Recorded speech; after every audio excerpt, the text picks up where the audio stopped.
All right, here we go. We are live for the debate you've all been waiting for. Now, before we get into introductions for tonight's debate, I do want to welcome everybody to Standing for Truth. My name is Donnie, and I am your host and moderator for tonight's much anticipated debate. One could say this is Clash of the Titans. Mark Reid and Matt Nailor, who will be debating the question, is there scientific evidence for evolution? Matt and Mark are no strangers to the topic of creation and evolution. They're both very knowledgeable on this topic and always professional during these formal debates. And so I really do appreciate them both for giving us their time for this epic debate on evolution. So why don't we kind of get acquainted with our guests a little bit before we get into the fun? And so why don't we start with Mark? Why don't we start with you? Great to have you back with us. I think you were here a week or two ago debating David McQueen. So how you been? Yeah, good. Busy, but it's always good to be here. And thank you for having me on, and thank you to giving me your time. My name's Mark Reid. I'm an atheist, secular humanist, counter-apologist.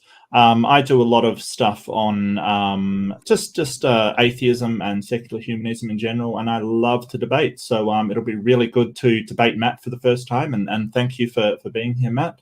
Apart from that, I do have some videos going down and some debates coming up. So if you do like debating and you are an atheist in the chat, I'm sorry, but yeah, subscribe to my channel and see all the greatest debates from yours truly. Very cool. Mark, appreciate the introduction. If anybody wants to see more from Mark Reid and check out all the debates and awesome discussions he is having over on his YouTube channel, please do check the description box for the relevant link. And before I hand it over to you, Matt, Guitar Tunings, appreciate the support, says excited for the debate. Yes, I am pumped for this as well. Matt and Mark, this is their first time interacting, and so I think this is going to be a really, really great debate. So, Matt, you were also here debating not too long ago, probably going back on a couple weeks now, debated the age of the Earth, same topic that Mark also debated recently, and so great to have you back. How you doing? And also a little bit about yourself. I'm doing good. As you guys know, I'm not too much into debating. I kind of leave that ball in your court, but I run the Young Earth Creation channel, which is the secondary backup channel for Standing for Truth, because we had always suspected your channel to get, into some kind of trouble by now and removed. So mine was the backup channel, and now it's actually doing quite good. It's actually just another channel entirely different than this one. So I don't do much debating. I kind of leave that up to you. But I like to get in there sometimes. This is the first time I've ever debated on this subject, and it's actually very unique perspective because I've always been on the defense. I've never gone against the subject like this. So it's interesting. I'm usually going first and I'm defending a position. So it's different. I guess I'll like it. We'll find out. Very cool, Matt. Thank you for the introduction. Yes, I'm excited for this. And I'm really excited to see what you both are going to bring to the table in terms of points and arguments. And so with the introductions out of the way, again, I appreciate it, Mark and Matt. I will go over the format for tonight. And so we're going to be having a relatively formal debate. We'll be having 12-minute opening statements. The title, again, for tonight is there scientific evidence for evolution? Therefore, Mark Reid will be starting us off with his 12-minute opening statement. Then we're going to have 8-minute uninterrupted rebuttals, followed by an open discussion. Rather than being a real strict cross-exam, it'll be more free-flowing and organic for about 50 minutes. Then we're going to have a 5-minute closing statement where the debaters can wrap up their thoughts and points for tonight. And then this is where we get you guys in the audience involved. And so we'll be interacting with your questions. The debaters will be engaging the questions that you have for them. And so please make sure you're tagging me either at Donnie, and then just let me know who the question is for, Matt or Mark.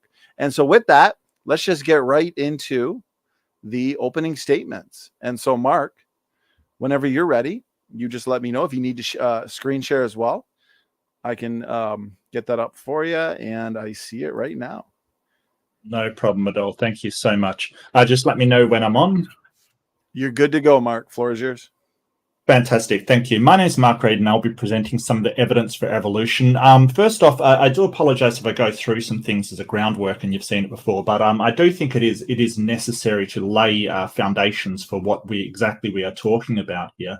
So science, you may have seen this before. It's methodological naturalism. It's a systematic field that builds and organizes knowledge in form of testable explanations and predictions. And I really want to focus on testable explanations and predictions because I think that is where evolution really has a strong point in the predictions they make and those predictions being found to be true. So the next question is, what's scientific evidence? And it should support or counter the hypothesis, in this case, the hypothesis that life evolved from a common ancestor.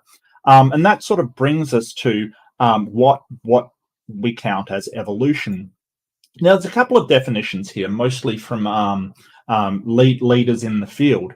So basically, at a base level, it's a change of heritable characteristics over time, and it only addresses the diversity of life.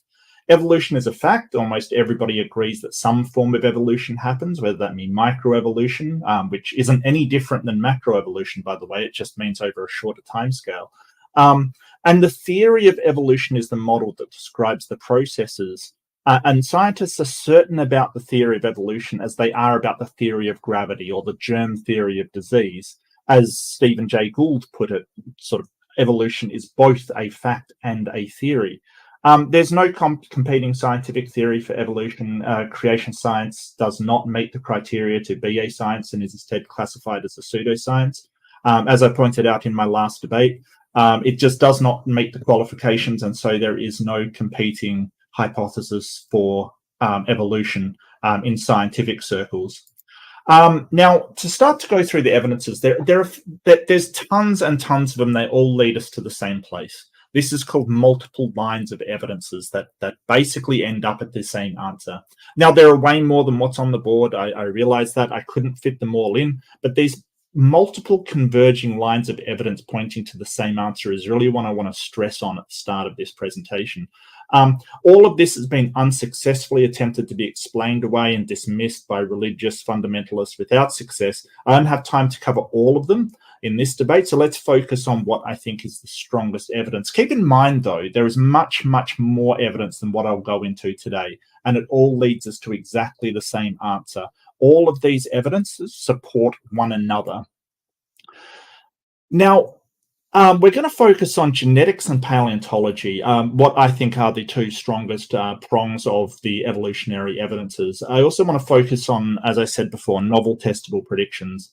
Novel testable predictions are what we expect when, or what we find when something is not known or unconsidered, and we make a prediction and that turns out to be true. There are so many of these associated with evolution, but I'll give at least one for sort of each line of evidence that I'm presenting, at least one. So the first off is the fossil record. Now, fossils provide solid evidence that organisms from the past are not the same as those found today. Fossils show a progression of evolution through the strata as we go down.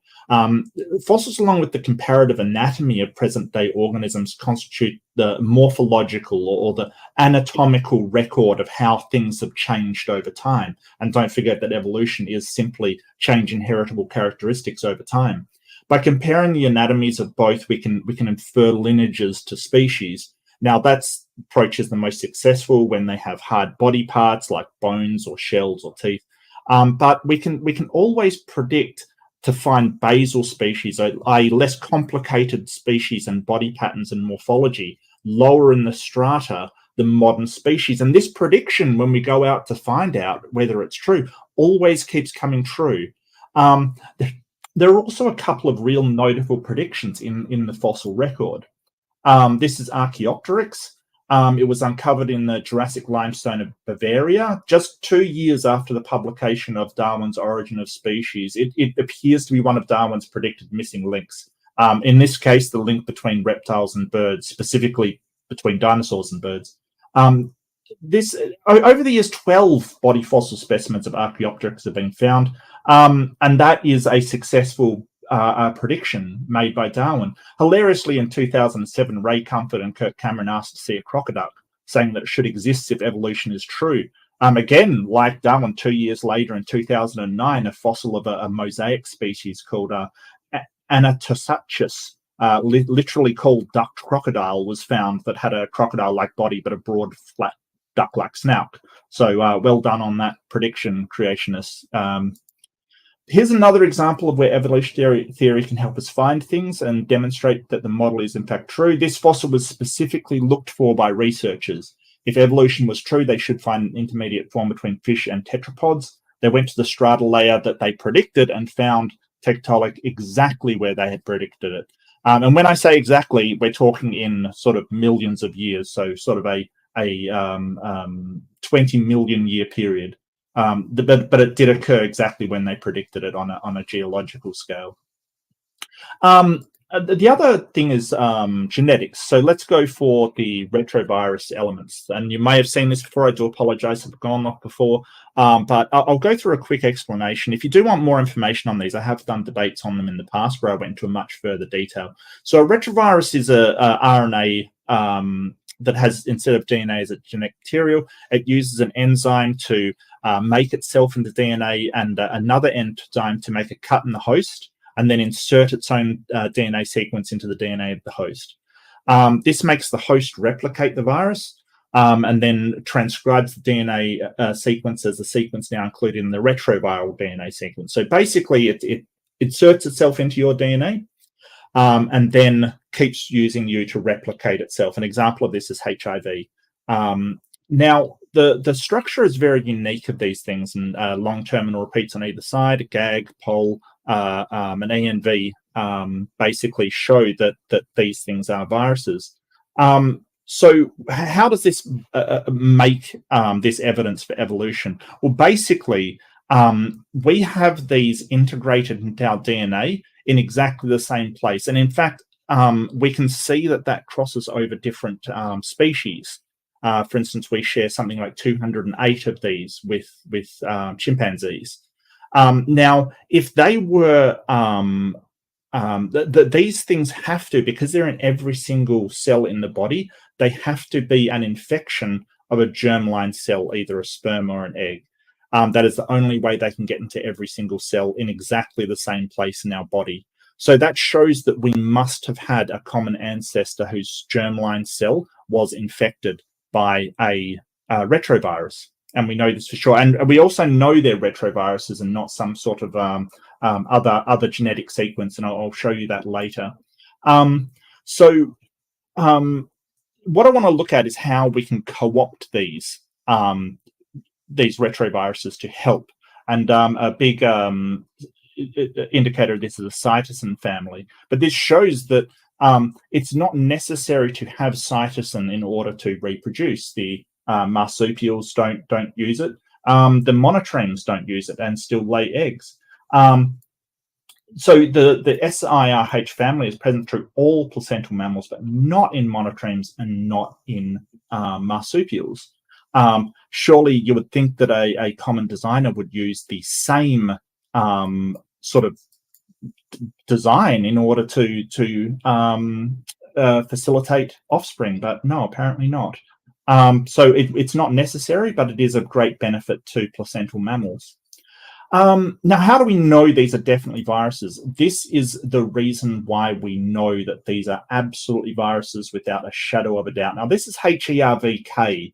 It is the most recent human endogenous retrovirus, so the youngest that has been inserted into the human gene line, and it is the least mutated of the viruses that have been inserted.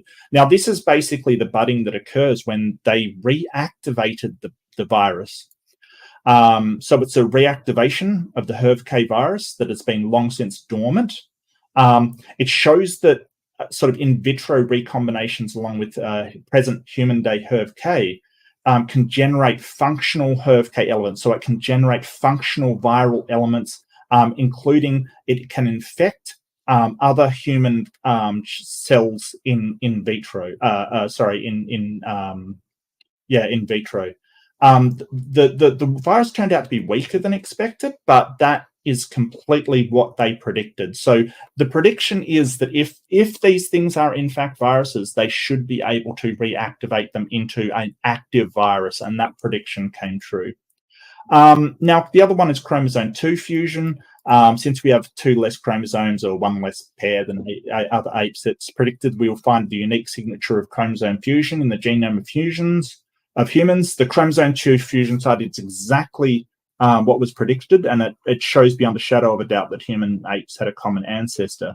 The telomeres are highly replicated groups of sequences that regulate duplication. Now, these get shorter as the cell replicates. So the prediction is that we should see high density duplication, yet degraded sequences of head-to-head series in the middle of chromosome 2, but they definitely should not be. And the reason why they should be highly degraded due to the fusion having to happen, various deletions has to occur when the mutation happened, making the sequence degraded. And we found exactly what we predicted, showing that once again, evolution is true.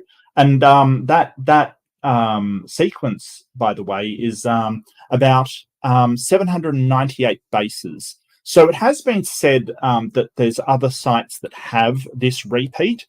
Just for your sort of information, those sites only have usually 2 to 3 repeats in them, while this has got 798 repeats.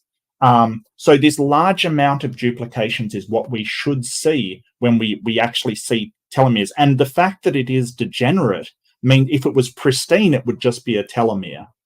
So the fact that it is degenerate, that is what was predicted, and that is what we found. So all of these are novel, testable predictions that evolution has made that have actually been successfully fulfilled, as well as tons of other ones. There's no end to them. Yeah, I think that will do it, and I thank you for your time. Mark, it's like you've debated before. That was literally 12 minutes on the dot. So great job. Appreciate it. And we're now going to hand it to Matt. Matt, before I do, I want to let the audience know there are a lot of questions coming in. So that's great. I appreciate how engaged the audience is. And so I'll let you know I am all caught up, and I appreciate it. Okay, Matt, whenever you're ready, you just let me know. And you also have 12 minutes.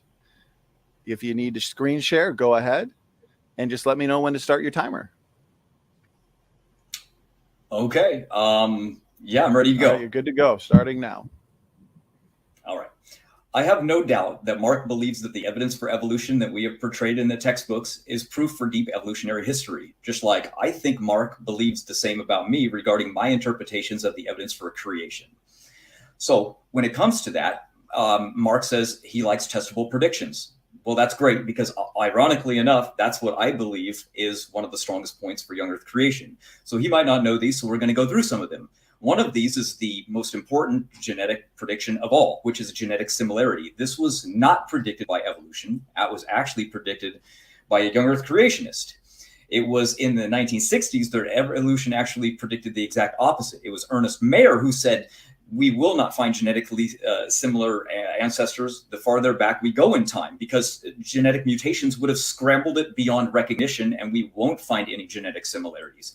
It was the young Earth creationist in 1975, the Institute for Creation researcher himself, who owned it, who said, no, actually, we would find a genetic similarity in all life, because he asserted that there would be a common underlying designer that would have left a pattern in all life, not showing that there would have been multiple creators. Otherwise, it would look like there were, maybe if you still want to believe in God, that there would have been multiple creators, right?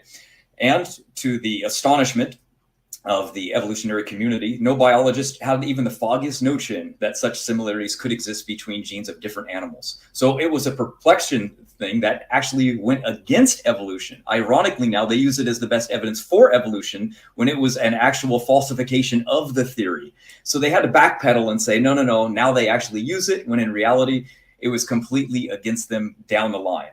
So obviously they had a retrodiction, and they use it for their styles now. So I like to say, the model does make really good testable predictions. This list is the ones that just have to do with genetics. And this is where we really, really, really shine. And I would say, what makes more sense? We have, let me try to find my pictures. Huh, I don't see one on that. So I would say what makes more sense? About 200 to 300,000 years ago, primitive man goes into a bottleneck, and modern man, there we go, modern man comes out the other side. Then remains in Africa for 150,000 years before venturing out and then evolving into the European and the Asian people groups. Or does it make more sense that humanity arose and mostly diversified from the Fertile Crescent, kind of by Egypt, that was working together to power and diversified and filled the earth, which means that phenotypic diversity is the same between all different peoples that are in the world today, which is exactly what we find. We not only find that mutation rates point to this generation of Peleg, but that all of the haplogroups themselves explode from this very region of the earth, not in Africa. Why is that? Then we find the Tower of Babel. If Africa was really the home for all the people, we would find a nested hierarchy where Africans have the most phenotypic diversity. But instead, when we look at people, it's exactly the same everywhere we look.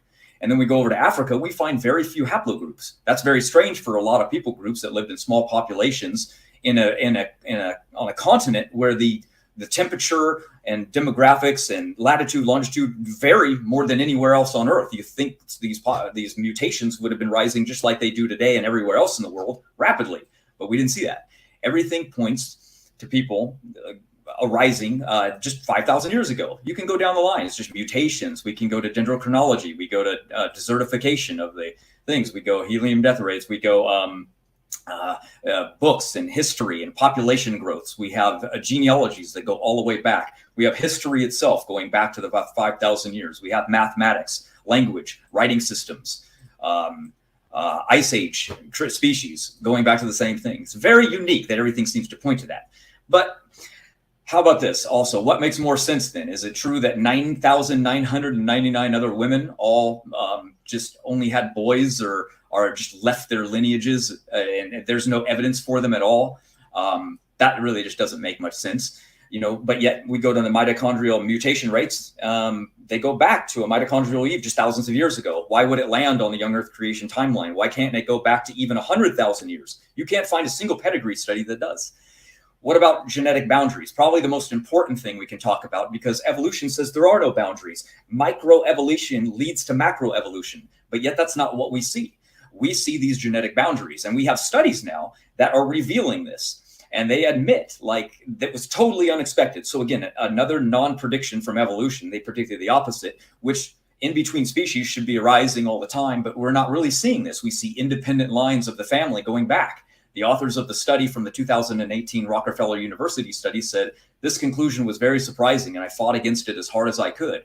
Why? It's because it's a mindset thing. We were all taught, Mark, all of us were taught evolution is true. So when conflicting evidence comes in and it goes against that, you're like, well, evolution is still true, but what can explain this? Well, that's the problem. If you're only allowed to accept evolution as the only answer, then you're going to have a problem. Anyway, I digress. 90% animal life, genetically speaking, rose at the same time, including human beings. That means fish did as well. They went through this global bottleneck.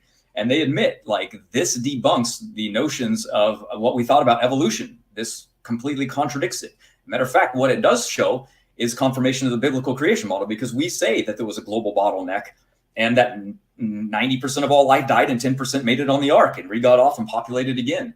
So I say the more we learn about the science and the more these predictions keep coming true, I think it's going to lean back to the young Earth creation model as being the strongest one. As you see, they expected many more differences based on deep time being true in the human population. That wasn't the case. Matter of fact, when we looked at DNA barcoding, which classifies life, they said this discovery confounds predictions from population geneticists about the theory that older or younger populations should show more diversity. So it conflicts with evolution. So what did they do? They went to their fossil record. Well, that was a problem too, because when they went back 200,000 years in their version of the fossil record, which is a picture of time, they found nothing. Why? Because the fossil record isn't an accurate depiction of time. It's an accurate picture of events that happened, not time. So I say that's why these genetic barcoding shows so much genetic similarity in time. Why? Because there's a fast mutation rate and there's not a lot of diversity. You can't have those two things happening without young Earth creation. It just doesn't work. Instead, we find individual lineages going back to a bottleneck, not a convergence on common ancestors like they expected to find.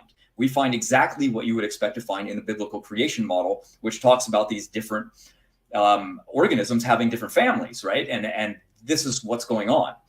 So another important thing is if time was really, really old and lots of time had passed, well, the mitochondria accumulates mutations as time goes on.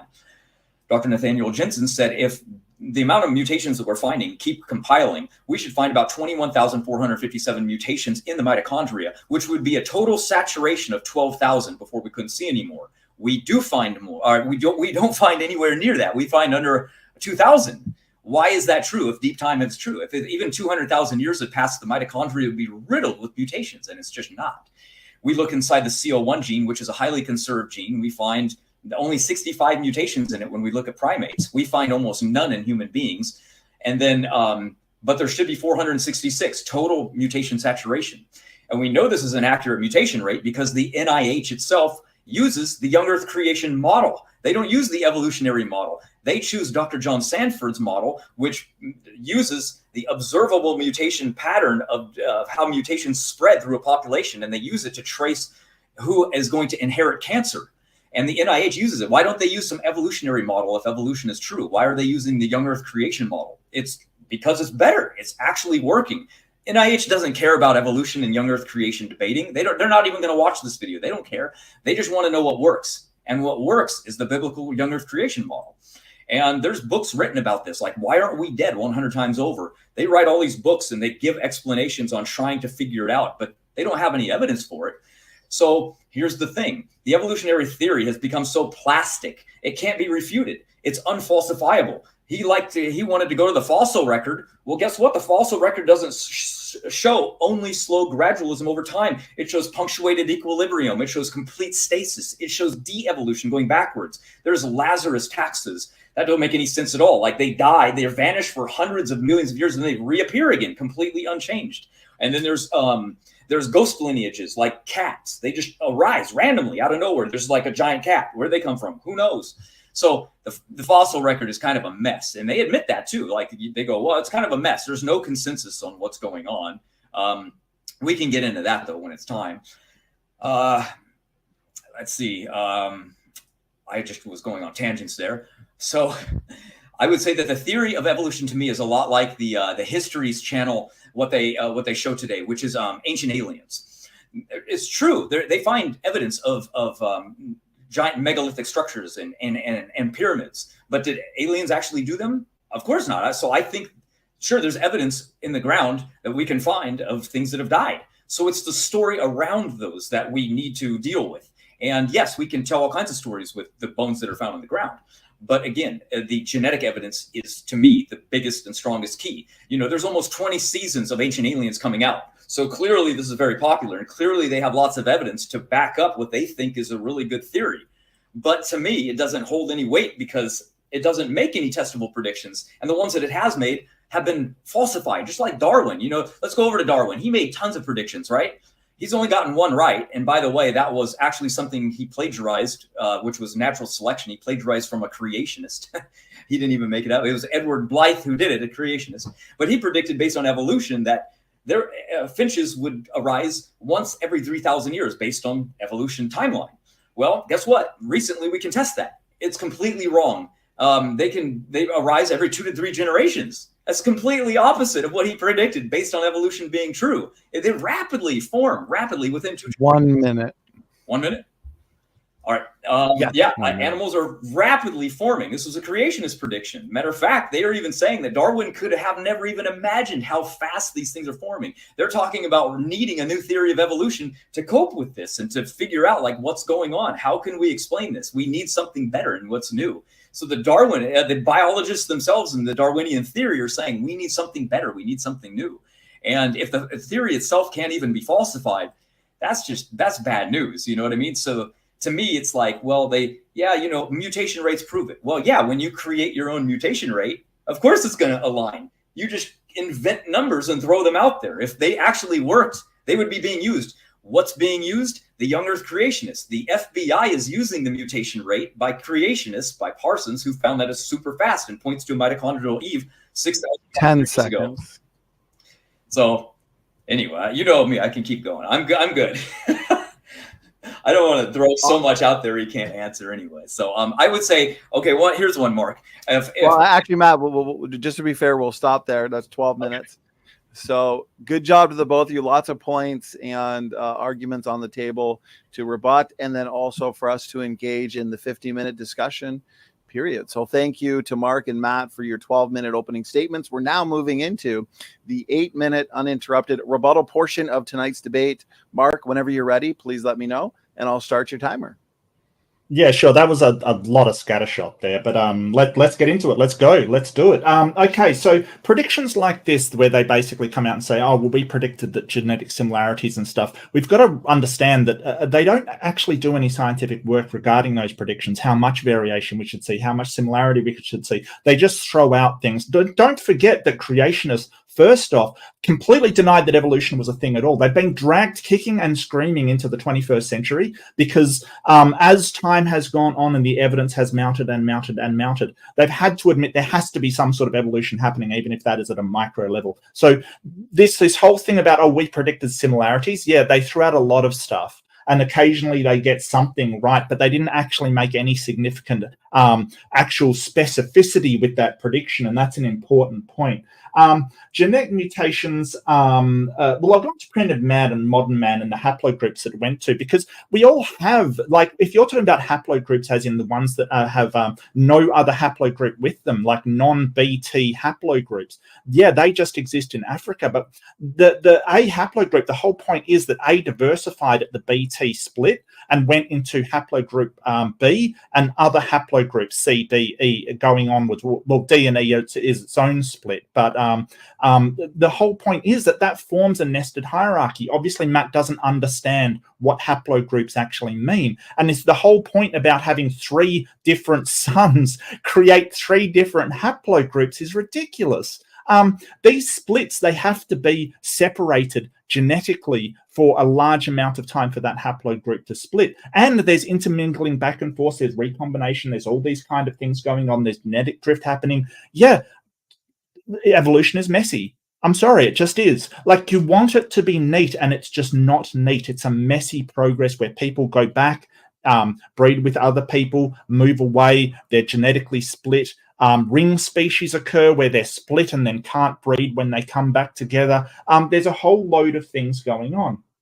So I want to ask Matt if he's aware of the BT split and whether he knows that we all have the genetic sequences from haplogroup A in our Y chromosome. Is he aware of that?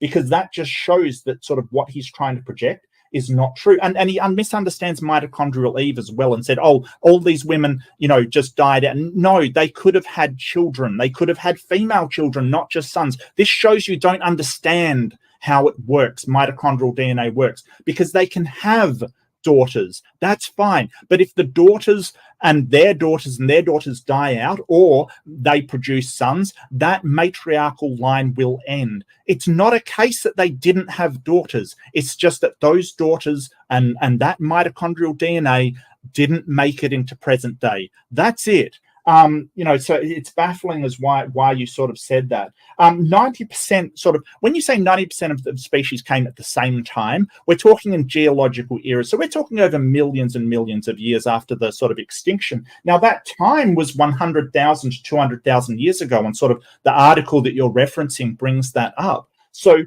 this whole idea that, hey, and it's not like modern animals just appeared out of nowhere. We're talking about modern versions of animals that already existed, like the megafauna that was already around, and other sort of more basal creatures, things that we find in the fossil record. They didn't just spring into existence. They evolved during this time. And that is over a geological timescale, not sort of in the middle of one Sunday, 4 o'clock. When they say at the same time, they're talking relatively, not like absolutely. So the whole idea of a bottleneck, has to be Adam and Eve is ridiculous. We know that the human species has never dipped below 1,000 members at any time. We can prove that genetically. Mutation and genetic entropy. This is absolutely silly. So we use the Mendel's accountant, I believe it is, by Stanford. It only has one mutation rate, and that's all. right? So it is useful under certain circumstances. If you want a broad view of populations with a constant mutation rate, it is a useful tool. I will happily admit that. But what it doesn't do is actually predict things that happen in real life, like, for instance, fruit flies, Drosophila. That has been doing years and years, and according to Stanford's model, they should be completely and permanently beyond repair, but they're not, and neither are the bacteria in the Lenski lab. Neither is anything that we've seen put into place with field experimentations. They don't have this genetic entropy. It is just not borne out in the experiments. And so we know that that just is not true because we have put into place these experiments to try and test it. Now, the whole thing about origin stories not being compatible, yes, we're kind of saying, hey, things got messy when humans originally came from Africa. We know that because of haplogroup A, that because that is the haplogroup that is still in Africa and everything leads on, we know that's where it originated from. Was not the Middle East. No, was not. Definitely not. And yeah, there might have been populations moving away, coming back. And this is what I want to point out. Things get messy. They get incredibly messy because Matt probably thinks of it as this, well, there's one person and then that produces this and it's all very static and it's all very like, just one couple produces this. No, it's absolutely populations moving away, populations coming back, populations recombining, populations like moving away, then coming back, then moving away again. Like there's no simple sort of method to do this. And the whole idea, we have a sort of a fallacious argument, an argument from sort of wishful thinking that, mutation rates shouldn't vary. Why? Because that's convenient for us? Well, I'm sorry, nature doesn't do what's convenient. Mutation rates vary. That is just a fact. And just because you have a model that can be useful when you apply a mutation rate that doesn't vary, doesn't mean that is true, because that model, when put into practice in real life situations, does not bear out. It just doesn't. So sorry, I mean, that's not to say that the model isn't useful. It is. But yeah, I think that's about all. Yeah, and the whole idea that Darwin's theory hasn't been used for ages. We're way past Darwinism. We're onto integrated synthesis, which is a whole bunch of different mechanisms that we are finding work together, kind of thing. So, I don't know why you'd be bringing up why Darwin's theory didn't work, because we know Darwin got things wrong.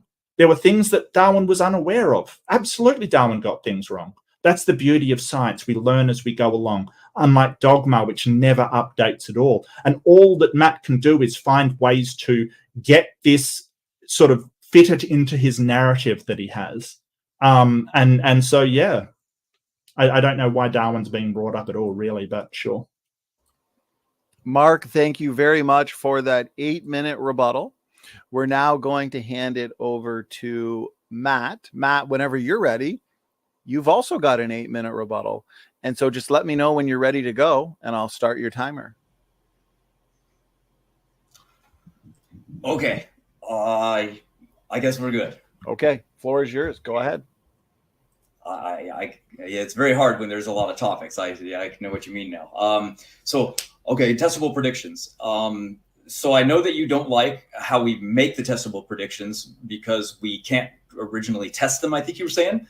Well, that's pretty much why we make them way ahead of time, even if we can't do them. It's like saying you don't like that Ernest Mayr made a predictions that we shouldn't find genetic similarity in things because he wasn't able to predict them or we weren't able to test them at that time. But that's how it's done. That's actually what makes them unique and novel and descriptive. So just because we can't test them, that doesn't really mean too much. And the detail of it, well, there's only so much detail that can be given. He was just saying, like, he literally said, we won't find genetic diversity because deep time will have erased it. That was pretty much all he said. Mutation rates will scramble any genetic similarities that we will ever find over hundreds of millions of years. Therefore, evolution had to make a retrodiction and say, well, there must have been a bottleneck. So when did they say? About 200,000 years ago. Can they prove it genetically? No. Can they prove it in the fossil record? No. I showed you that. So it's a rescue device is what it is. It's just like, well, we don't have any evidence, but it had to have happened because everything is so genetically similar. But why is it genetically similar? Well, only using evolution, we only have one answer. So that answer becomes, well, evolution had to have been a more recent process through a global bottleneck. Well, that's what we've been saying. That's what we would predict. So is it true that creation has changed over time? Absolutely. When that court case went on, they didn't have even young Earth creation. It was intelligent design that was on trial, and they only had predictions on junk DNA, which couldn't even be tested. So now we have tons of it. Just like evolution theory has changed over time, so have we. That's a good thing. You should want us to change because we're scientific. You guys are asking us to give you scientific explanations for biblical creation. Even though the Bible is not a scientific textbook, we're saying, look, if this is the true history of the world, we want to give you scientific answers to show that. So we do, and then it doesn't seem to be good enough, but it's how we want to do it. It's for you guys. It's literally for you. It's creationists don't care. It's the evolutionists that seem to really not like the subject so much. And that's another thing that I don't really understand so much. Evolutionists don't like to be called evolutionists. They say that's not even a word. But yet, if you call a creationist, a Christian a creationist, none of us care. It's like, it's just the way it is. I don't see the problem with it. Classifications. Luckily, science isn't determined in a court case, so that's good. You talked about comparative anatomy. Here's the thing with the comparative anatomy. That's actually changed again recently. Hold on, I don't know where I put this. What we're looking at is actually the new studies are actually showing that morphology, that homologies, what they've been using in the fossil record to determine what's related, is actually useless now. The newer studies showing the molecular data is way more efficient. The molecular data is showing that if you base something on the morphological look of something, that it doesn't work anymore. The trees, the evolutionary trees of life, are just falling apart. So they're saying we need to get rid of the homologies. Well, guess what? If homologies are gone, you can't use anatomical similarities as evidence for evolution anymore. And so now you're left with just the genetic evidence. But the genetic evidence is what we're saying are functionally designed elements. So how can I just say that? Well, again, we want to go with what Nathaniel Jensen was saying, right? He made these predictions. That's what evolution predicted. He basically said the opposite. He said, in contrast, the evolutionary model predicts that there's an explanation of molecular unity and diversity. What's going on here? He said that the model holds that the variation that we find in the mitochondrial sequences within families are functionally neutral. And so these predictions are what were run. In 2015, we started to find that to be the case. If we want to go off the phylogenies that are based on evolution, we find weird discrepancies because when we're looking at cytochrome C, we find that pig is more genetically similar to human beings than the orangutan. But that breaks that homology down evolutionarily, right? Because obviously in time-wise, that doesn't make much sense. But in the biblical young earth creation model, we want to look at the similarities inside to determine whether or not we're related genetically and where that border is. So that border shows us that when we trace mutations back, we land on a human being. Just like when you trace it back with a pig, you land on a hog. With a dog, you land on a wolf. That got off the ark and diversified. That's the creation model. So why is there genetic similarities that look like this in aquatic species? It's because these are functionally designed. How can I just say that? Anybody could say it. So when we go to fish, this is inside the CO1, which is a highly conserved region in the mitochondria. When we're looking at fish, we see those little black arrows. But here, let's look at this region that doesn't have any mutations in it. We find that it leads to a fish that has a fully functioning fin in the back. But when a mutation occurs and we find those arrows and we trace them to the fish, what do we find? We find that that function gets disrupted and that they lose their tail and it doesn't function anymore. So we see a dysfunction going on. So we know that there's function going on with the other sequences. And when those sequences are messed up, when we find the mutation in a chimpanzee or a gorilla, for example, here, they get horrible genetic problems. They lose their hearing, they lose their sight, they get neurological problems. In humans, they get all kinds of diseases. But yet they want us to believe that all of those mutations right here are evolution over time. But yet when we get mutations in those regions, they cause nothing but disaster. As a matter of fact, that's what's killing the gorillas today, is the mutations that originate in these regions.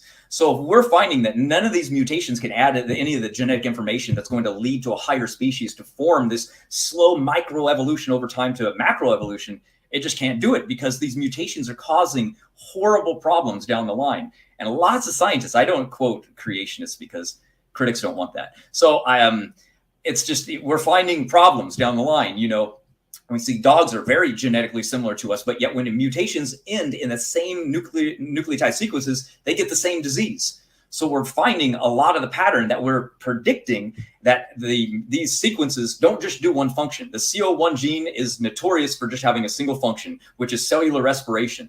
So when I show people, like, look at this region right here, that's not just doing that. Dr. Nathaniel Jensen predicted that these are going to have secondary and third functions. Well, that's exactly what we see. And we find mutations in them, they cause problems. Well, we shouldn't be finding problems. We should be finding much more benefits coming on, because you can't get evolution if you're making tons of steps backwards. 1 minute left. And then no steps forward. All right. So a lot of people don't like genetic entropy, but here's all the scientists that all throughout the time have actually been agreeing with it. And you don't get much better in genetics than Dr. John Sanford. And it's what converted him from evolution to being a young Earth creationist, is because of the evidence that he found in the genome. And he's really into the subject, as you could imagine.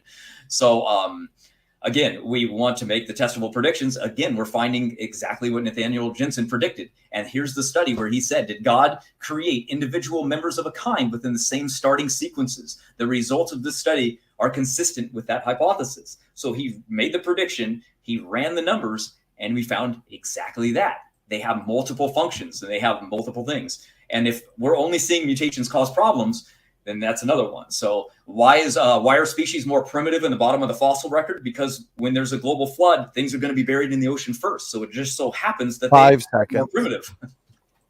Okay. Whoa, no, I didn't answer the ERVs. Oh no, or the chromosome too. I'm sorry, Mark. That was kind of like a second introduction, not really a rebuttal as such. You didn't really rebut much. Oh, bring in the heat. Gentlemen, bring in the heat. I like it. Okay, well, I'm going to stop it there.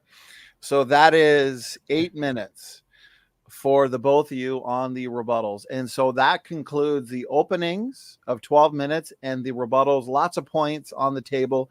Good job to the both of you. Fast paced. And I know these rounds fly by, but we've got 50 minutes to discuss each of the relevant points and topics. So Matt did just end with his rebuttal. Therefore, Mark, why don't we give you the floor to pick the first topic for discussion? Go ahead. Yeah, so I brought up really two main topics: genetics, which was ERVs and sort of chromosome 2 fusion, and the fossil record as my main topics. I noticed that Matt didn't rebut any of that. He just simply said, well, fossils will be buried at the bottom. But that doesn't explain why there are, for instance, dinosaurs always buried beneath birds, for instance. That had nothing to do with a flood. And how did all of those bones get organized? How did the flood organize all of them according to their basal patterns? How did that happen exactly?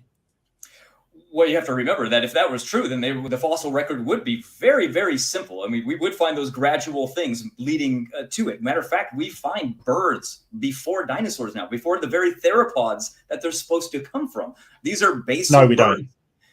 don't. No, we don't. Okay, well, no, we don't. And so you think the theropod dinosaurs, like the velociraptor, that line led to birds? Yes. Yeah. So Archaeopteryx is a perfect example of this, as I brought up that you didn't actually address. It is a theropod dinosaur because it has all of the hallmarks of a theropod. It has unfused wing fingers, but it also has feathers. It also has the breastplate of a bird. So it has the wishbone arrangement. And it also has teeth, even though it has feathers and wings and a bony tail. So it has a lot of the characteristics of birds and a lot of the characteristics of theropod dinosaurs. So how exactly did this happen, and why do we only find that further down in the fossil record, and then you don't get any birds whatsoever below that? So the idea that you find birds before dinosaurs, I'm really sorry, Matt, that just isn't true. Well, I would say the one thing that you mentioned was that why do we find them in that order? Well, we see mosaics, which would have more things inside of that creature that we don't find today. We believe in de-evolution, right? Something was created and then it only lost information over time. So why would a bird have teeth back then, have the ability to fly and run on the ground? Because they have much more genetic diversity built into them than we find lost today. So we're finding, we like to say that mosaics are always going to have more information, very similar to the giant bat that we found. We look in the fossil record, and the first bat that we find is called a giant bat species. It can both fly from the ground. Most bats have to drop to fly. They can run, they can walk, they can burrow under the ground, they can eat fruit, they can eat insects, they can eat animals. So they're a very good mosaic because they contain all of the characteristics modern bats have in different lineages all together in one. So we would say the same thing with a lot of birds. If we're going to find an ancient bird, we would find that it would have, of course, mosaics, but it had more diversity. So it could lead to the different of some of the different bird species. But we've found in the fossil record lots of different birds. I've mentioned, I can show you different studies that where they find the loon, the parrot, all these things in the fossil record with dinosaurs. Here's one that's specifically talking about the Archaeopteryx, and it says here we highlight one issue that is often considered to raise problems for the theropod hypothesis of avian origins, and that is the temporal paradox. It is this, I hope you can see it, stratigraphic distribution of the theropod fossils. The idea that the earliest known avian is the late Jurassic, but most other groups are poorly known in the Jurassic, implying that the avians arose before their supposed ancestors. That's what I was talking about. We find the bird. Yeah, so hold on. You're sort of gish galloping along there, Matt. So let me address your points because you're sort of going on and on and on. So the whole thing about de-evolution is you've sort of said, hey, things had more sort of utility kind of thing. But the problem is that you also get sort of sauropod dinosaurs back then, which all they were is just big tanks. All they did was eat, essentially. So all they did was just stand around and move slowly, and they were basically herd animals. Like there were a whole bunch of dinosaurs that only had one very, very niche functionality. So the idea that more adaptability or the ability to have multiple different functions like flying and burrowing. I'm not familiar with this bat. But a bat that burrows, I would like to see the citation on that one. That could fly and take off from the ground and burrow, I would like to see that. They're also talking about that because when we go back to say, hey, the origin of birds is this point in theropod dinosaurs, see, what you're doing is you're cherry picking from papers. That paper supports evolution. I will guarantee you it will. It's just that you're picking out things from it and misinterpreting them exactly how you want to.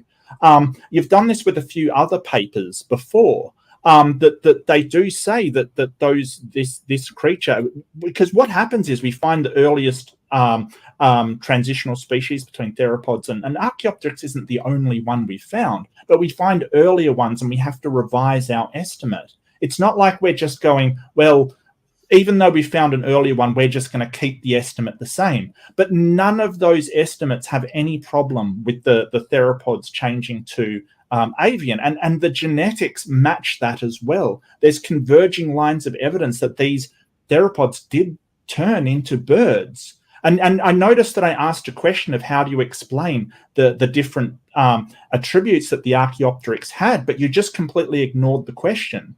Why does it have the wishbone, teeth, which no modern bird has? That's a theropod teeth. Why does it have a bony tail, which no modern bird has? Why does it have the characteristics of both a theropod and an avian animal? Well, we also think that a lot of the creatures that were then are going to have more diversity. So dinosaurs are gone, right? We don't have any more of those. So of course we're not going to have dinosaurs, because you mentioned like how come there's no you said the dinosaurs are they're herbivore oriented. They're very specific to their niche. They didn't really do very much. Well, we don't have dinosaurs today to go off. I'm saying some did. Some were very niche and did specific things. They were very good at their specific thing. But you sort of said versatility was more prominent in the past because of this de-evolution idea. But if that were true, you wouldn't have these niche dinosaurs like sauropods, like the big brontosaurus. It just basically ate and it didn't have a lot of this versatility. It was basically just a huge herd animal. Right. Well, maybe that's why God only created to do that, right? A giant vegetation is going to need a gigantic garbage disposal to digest all of those things. Matter of fact, there's something called the sauropod paradox. They actually believe that they couldn't even walk around because they would have killed most of the vegetation on land. So how could the vegetation have even lived? So maybe God created these things to step on and destroy lots of this vegetation so it wouldn't be such overgrowth. They didn't if they survived, they died out not long after the flood, if they were even taken on the ark to begin with.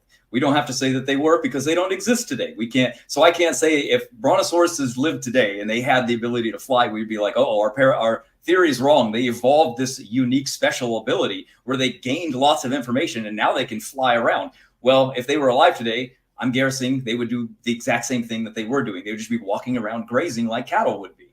So we were saying evolution needs to add the information, because you guys are looking at a linear scale on the evolutionary charts showing, basal creatures with small genomes arising into all the diversity of life we see today. We say, no, you can't really get that by looking at the fossil record. That's why they say, no, we're at the tips of the nodes of the evolutionary branches, and we can't see that today. They say that because we don't see any of the evolutionary trees of life. Okay, so birds didn't evolve from sauropods at all. No. The whole idea that sauropods were created to, I've never heard of this sauropod paradox. I don't know where you're getting that from, but sauropods couldn't eat because they would plod and stamp on things and destroy them. I'd never heard of this hypothesis before, but I'd like to know how you go about demonstrating this.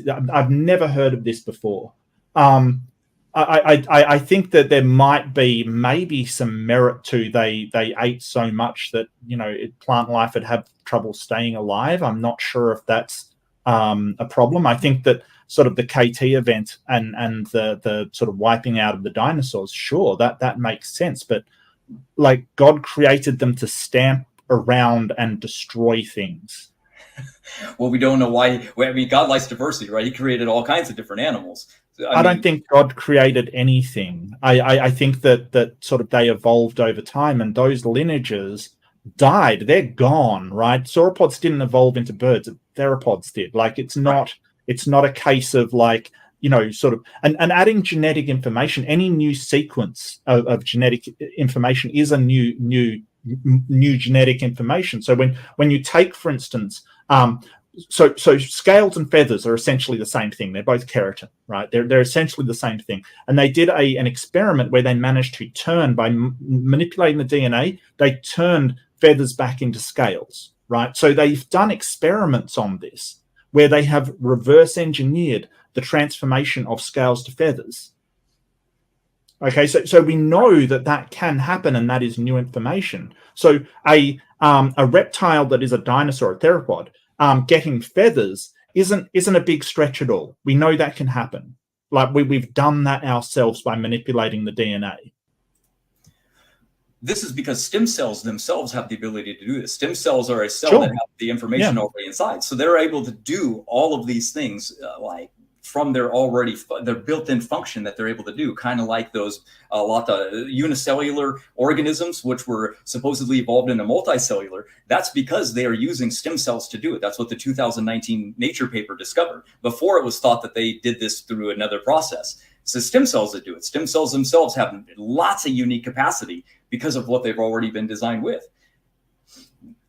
But it doesn't really explain why we're getting the fossil record as we see it. Like, why something that is sort of chicken size, like Procomp's Sagnathus, for instance. Like, why is that that dinosaur sort of found below birds, kind of thing? Like, can you explain that? I would say because birds could really get outside of a global flood much earlier. I would say that the best example that we could talk about when it would come to a global flood would be the fact that we constantly keep finding the tracks before we ever find the animal itself. That would be much more unique to find. I mean, why would evolution do that? Why would there be fossilized trackways every single time before we get fossil trackways before we actually find the animal itself? It depends on the location. I mean, the whole point about one of my slides was tectonic, where we went out and we found the fossil, and then they actually found some tracks earlier than the fossil was dated. So that's a specific example where we found the intermediary fossil before we found. I'm not sure where you get the idea that we always find tracks first. I'm not sure where you get that idea from. But It depends on the area. It depends on whether tracks are easier to form. It depends on a lot of things. Like the problem with fossils is often that they need precise conditions in order to form. At least with sort of pre-mineralization and things like that. But if you're talking about tracks, all that they need is sort of an impressive surface, and that's all they need. So it may just be the case that in certain areas tracks form a lot, but I'm not sure what you're talking about. Like, why do we always find tracks first? I'm not sure what that's supposed to. I would say that the reason why we keep finding tracks before we find the animals is because they're fleeing from a flood. They're moving to the higher ground, and then they're dying and being buried by the flood. That's why. But here's that you said talk about the tetrapod itself that existed approximately. If you go by the fossil record, you find the tracks 20 million years earlier than Tiktaalik, right? Why is that? It's because it's moving away. It's trying to get away from rising floodwaters. The things that can't move are what we find in the deeper layers, right? Tiktaalik was amphibious. It could breathe underwater and on land, much like the mud skipper or things like that. So fish that can breathe air, or the lungfish, for instance, can breathe air. One of its sort of gill sacs has become a lung. So this isn't like I don't like so what we found is Tiktaalik, and we predicted it within 365 to 385 million years ago, kind of thing. And then we found tracks that were earlier than that. I'm not sure why that would invalidate Tiktaalik at all, because we can't tell whether that organism that made those tracks is more basal or not. We can't tell, because they're just tracks. We can't actually look at it. Morphology, as you sort of pointed out, should take a backseat to genetics, right? And that was what that article was saying. It's like we shouldn't rely on morphology when we can rely on genetics, because genetics is that much more precise. And that sort of, but you sort of termed it as morphology is useless, and it's like, well, no, it's not useless, and that wasn't what this is what I'm saying with the cherry pick articles. That didn't say it was useless. It said that genetics can give us a much better idea of lineages than just morphology, and that's been true forever. I don't know why that would be a surprise. The whole point, the whole takeaway is that genetics can account for the similarities between these creatures, and we can make a phylogenetic tree from those genetic similarities, and it falls perfectly within the nested hierarchy that we sort of predict for it. I don't know about perfect, because if you genetically put up any other region of the genome, if you test cytochrome B with cytochrome C, you won't get a good nested hierarchy. It isn't there. So they choose cytochrome C, but they ignore other regions. You can look at the Y chromosome, which is used for any paternity testing, or any mitochondria, which is used for paternity testing. And you can go back in time and you don't get the evolutionary tree of life. It's only when you go outside of that into the protein coding regions, which we were predicting, which were functionally neutral, which have first and secondary and third functions. That's what the trees are built off of. So we would say that that's the best. And you like that, and so do I. It's when we get into the fossil record itself that is where we were finding discrepancies. And look, they even say it themselves. Look, there's no consensus in the evolutionary role by these fossil apes. Our overall research found that most stories of human origin are not compatible with the fossils that we find today. And then you can go to another one. Oh, I don't know why I moved that there. Over 150 years of continuous discoveries, information about human origin remains as elusive as owning a debate surrounding their interpretations of fossils. The fossil record bearing the origins. Yeah, so cytochrome B, that's interesting you bring that up, because that is actually one of the evidences for evolution, that we can trace out how distant these two organisms are apart by seeing, by multiplying their base pair substitutions against cytochrome C more specifically, not cytochrome B. That's the one in mitochondrial DNA. Cytochrome C, we can tell how far things are apart by multiplying their base differences, their base duplications. So if the number of amino acids of the cytochrome C protein in monkeys differ from 1, we can tell that they diverged a certain amount of times ago. So that's actually used for evolution. So I'm not sure what your point is, and the whole point is that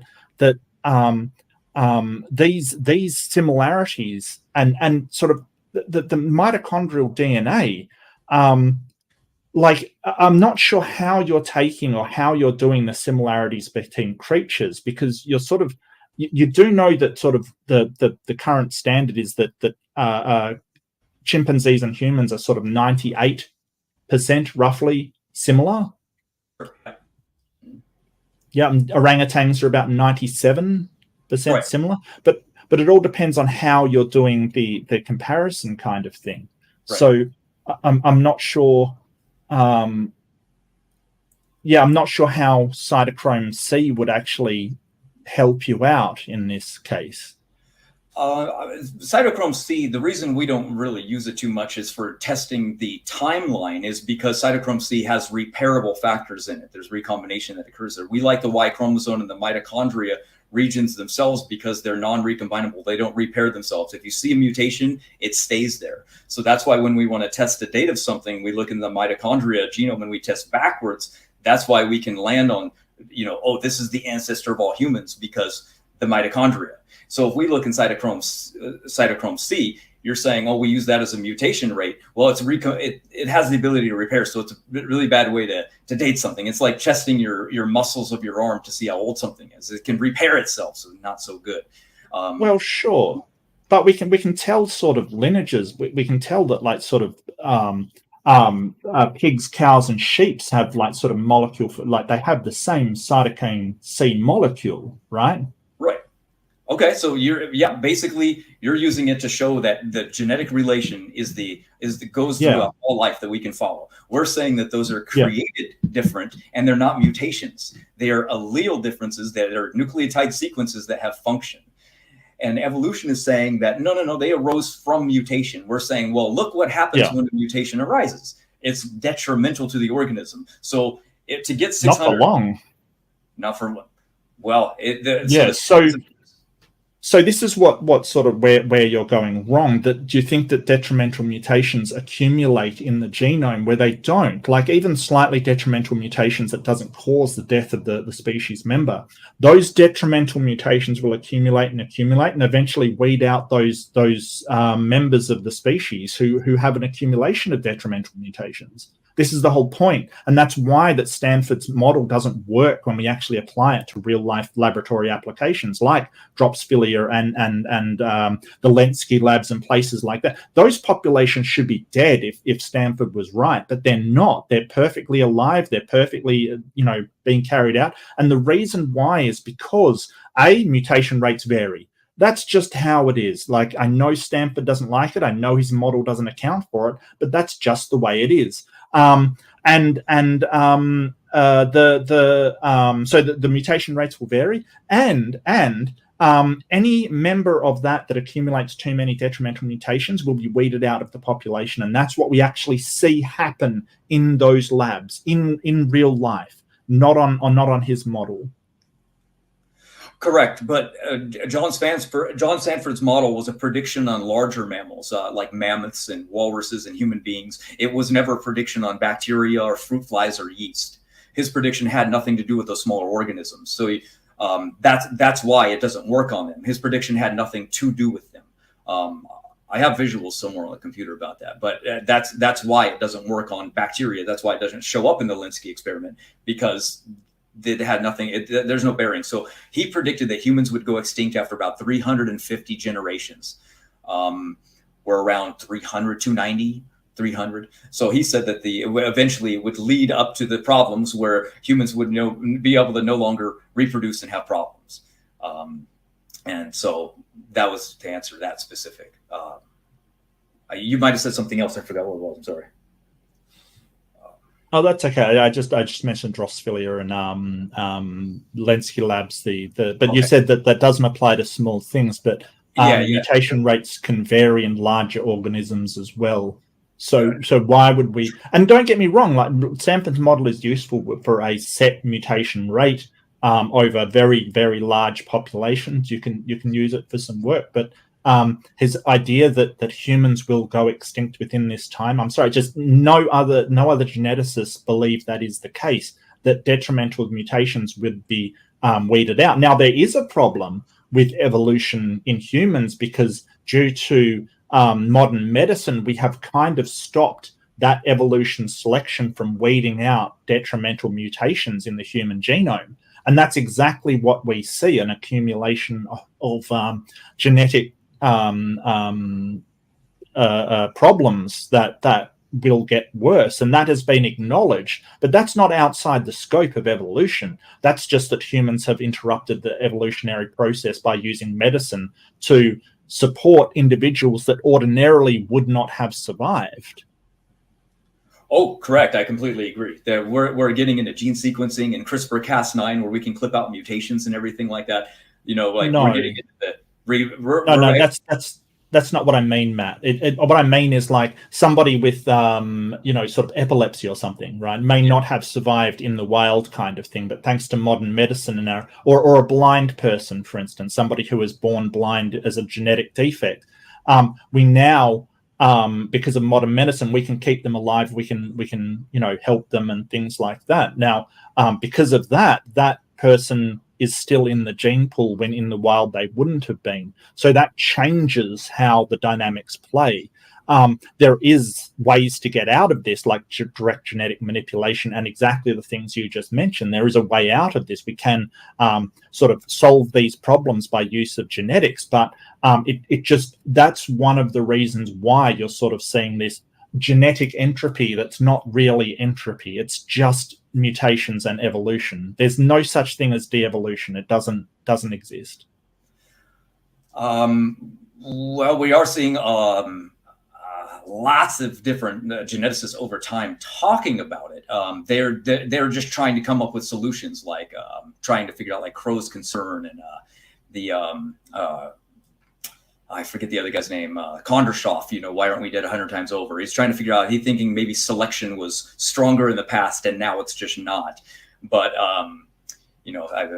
basically we're trying to figure out like, how come there's, like you saying, we're outside of selection now, but it's still working outside of nature. We're losing animals all the time from mutations. But we're not outside of selection. It's just, we've sort of changed the dynamics of it. Selection will always happen, but we've changed the dynamics on it based upon our technologies. That's just a fact. And that's what they're talking about with this sort of less selection kind of thing.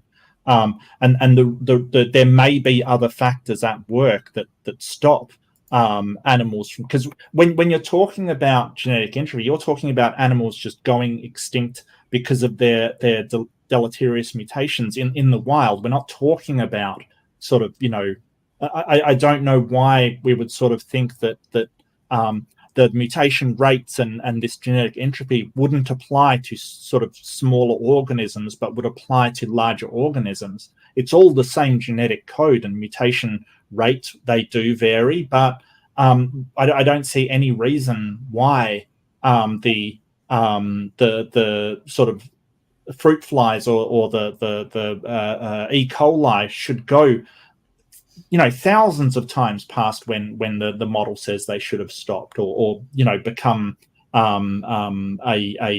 so riddled with deficient mutations that they should stop, because you can't just say, hey, well, I've got a model for genetics and then not apply it to certain organisms. That's kind of weird, don't you think? I think because John Sanford noticed that these certain organisms had a very strong, powerful natural selection ability. So they can weed out these deleterious mutations really, really quickly, as selection in human beings and dogs and horses can't do it. Selection's not strong enough, so they keep accumulating over the time. Each successive generation keeps getting these so-called neutral mutations, around 90, and then a few of them are really deleterious, and he's saying that those neutral ones aren't really neutral. They're actually leading to fitness loss as well. Slowly it's accumulating, but that doesn't happen on these smaller organisms. Their selection ability is much stronger. So his predictions are that we'll see it in larger organisms and we'll see their extinction come up real soon. And that's why he made the predictions on the humans. But obviously if that prediction is true, we won't be around to see that come true. We'll just start dying, right? I mean, there's sort of mammals with shorter lifespans as well, and we don't see that happen in them either. So, I'm not sure why we would think that that's going to happen. And so Stanford doesn't really have any evidence for this. It's just, him saying, hey, humans are going to be dead within a certain amount of time. Well, great. That's a testable prediction. I guess no one's going to be around to test it, but it doesn't seem to play out that way in the experiments that we've done. So, if he could publish, sort of something on that would be great, but he isn't. Like, sort of de-evolution and genetic entropy are not accepted terms anywhere in the field of evolutionary science. They're just not, because that's not what we're talking about. And yes, neutral mutations can crop up. The problem is that they haven't accounted for is that when they do become deleterious due to the overwhelming number of them, that is when the organism is selected against. So there's still a selection mechanism available. I don't really know what else to say there. Maybe we should move on to something else like ERVs or something like that, or chromosome 2 fusion, perhaps. Sure. Real quick, you said that I said 3 people cannot. There's no way it could lead to all the haplogroups. Very true, except for this is 8 generations later. That's during Peleg's generation that people spread out from the Tower of Babel, and that's when they formed. You said haplogroup A is in Africa, and I don't understand why that's all humans arose from that, and that's why it spread out, and that's why we have them in all people groups. Yeah. But I'm saying that that's actually inferred that the haplogroup A is the oldest, and they're the oldest people in Africa. I would agree that haplogroup A is in people. There's no doubt about that. But that's because Ham's line moved into Africa, and they lived in smaller populations and had more generations than other people. So therefore, they genetically look older. Because if you're going to have twice the amount of generations as the rest of the other people groups, they're going to look twice as old. That was why Nathaniel Jensen predicted that the mutation rate in African people will also be faster, and that we'll also find that they had generation times of a younger one. So that's why haplogroup A, it looks older. It isn't because they're older. It's like testing you and me, and then we go test Amish people. We're going to have more mutations than them because they have a very slow mutation rate because they have kids much later in life. But haplogroup A did not split into 3, or if the haplogroup A was one of these 3 haplogroups that you said, what are the other 2? Oh, sorry, no. The 3 haplogroups that were supposedly in Noah's 3 daughter-in-law that spread out was L, M, and N. Those were the 3 main haplogroups, and from them, all other people spread. And it was Ham's that one. So what was the 3 haplogroups? L, M, and N. No, the haplogroups. Well, you're saying that L, M, and N represented these 3 haplogroups. Well, right. What is the name of the genetic haplogroups? Like, is it which was haplogroup A? Oh, haplogroup A would be considered in the African lineage, but we're just talking about Okay. I must be misunderstanding because you said L, M, and N sort of comprised 3 haplogroups, right? They split up, and there's 3 haplogroups, right? Yes. Yeah. So if there's 3 haplogroups, one from each of these people, which one formed A?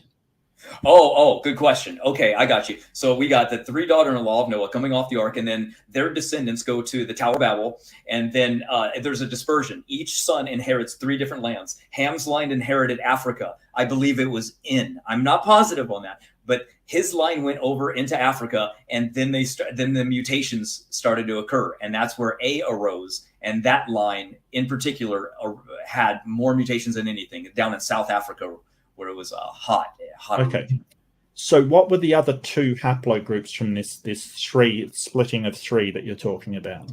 Oh, the L and M. Yeah, that was Nathaniel Jensen's predictions on those are the 3 main haplogroups, which all people groups today descended from. He said they were sisters, and they have a very few mutations between them. So those are the rooted ancestors for humanity. But so here's the problem. Here's the problem that we know that there was haplogroup A that split up at the BT split, right? BT as in the one split into B, and then a main group came off of that. The rest came off of that, right? So it split one aside. Then it went to the CT split, which then haplogroup C split off, and then the line kept going, right? And then D and E at the DE split, that split off. Then the main tree kept going with F and continued down. So right. The story that you have told, that three people spread out and they each formed a haplogroup, even though like L and M, I'm presuming, I'm going to guess, because since you can't seem to get there, that's B and C, right? But that wouldn't have happened under the genetics that we see. What we see is a split from A makes B, and the rest kept going. Then a split from C, and then the rest kept going, right? So it isn't... The whole idea that it was sort of a family of three split up just doesn't work here. Hang on, I'll get a sort of thing for you. Hold it. I'll sort of.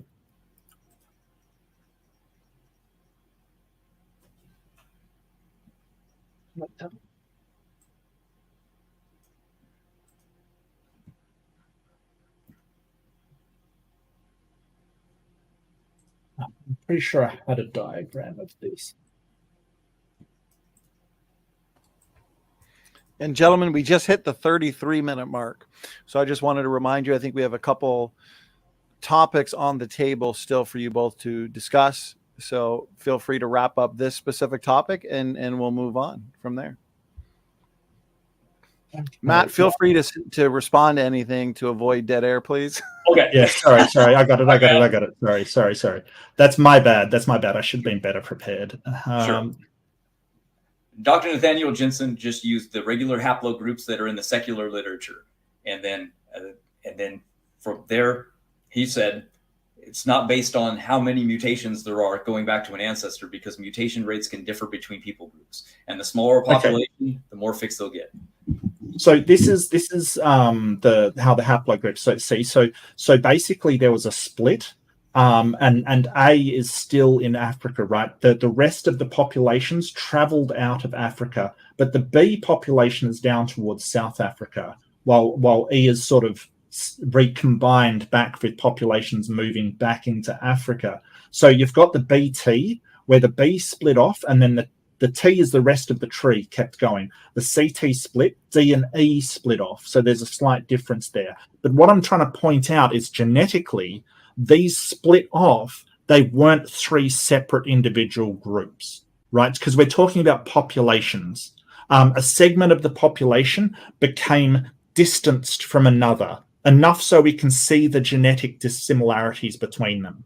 So the whole idea of having three individuals that all sort of found their own area, it doesn't work for how we see the genetics of the haplogroup. It just doesn't. Well, if you have somebody and they don't have any mutations and they're getting off, and there's and they each have one mutation that's a little bit different. They have great genetics, right? Perfect, no mutations anywhere. They can only create offspring that have new mutations that can arise, so a new haplogroup can form. So if their ancestors go off into a new region and their offspring have a new mutation and it raises to fixation, you get a new haplogroup. So we're saying that haplogroups that arose in Africa were a branch off of one of these other people. And so they created, they reached fixation and they created a new haplogroup. So we're having this diversity, an explosion of haplogroups, mostly in the Middle East, not in Africa. So why would we think that it was mostly in Africa? Only because they have more mutations in Africa. We explained that from what I said earlier, is that they have a faster generation time and more generations.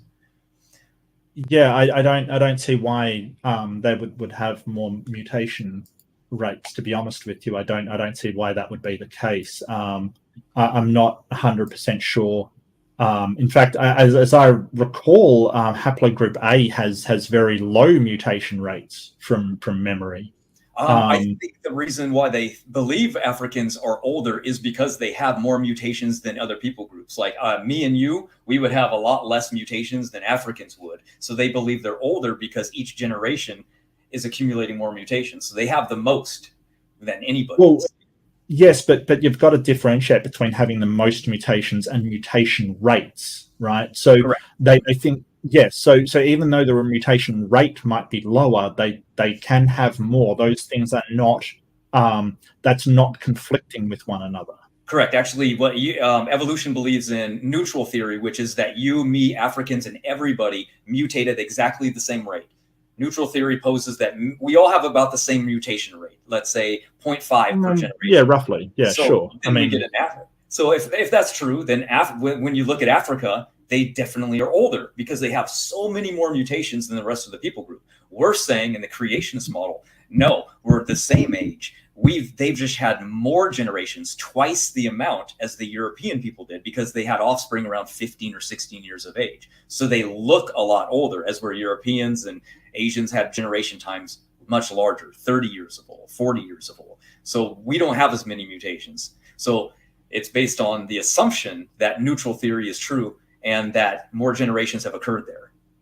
But well, I think neutral theory sort of says it's roughly the same, but it's not saying exactly the same. Like I'm not sure it is saying what you're claiming here, that the mutation rates for humans are identical. I don't think that's the case.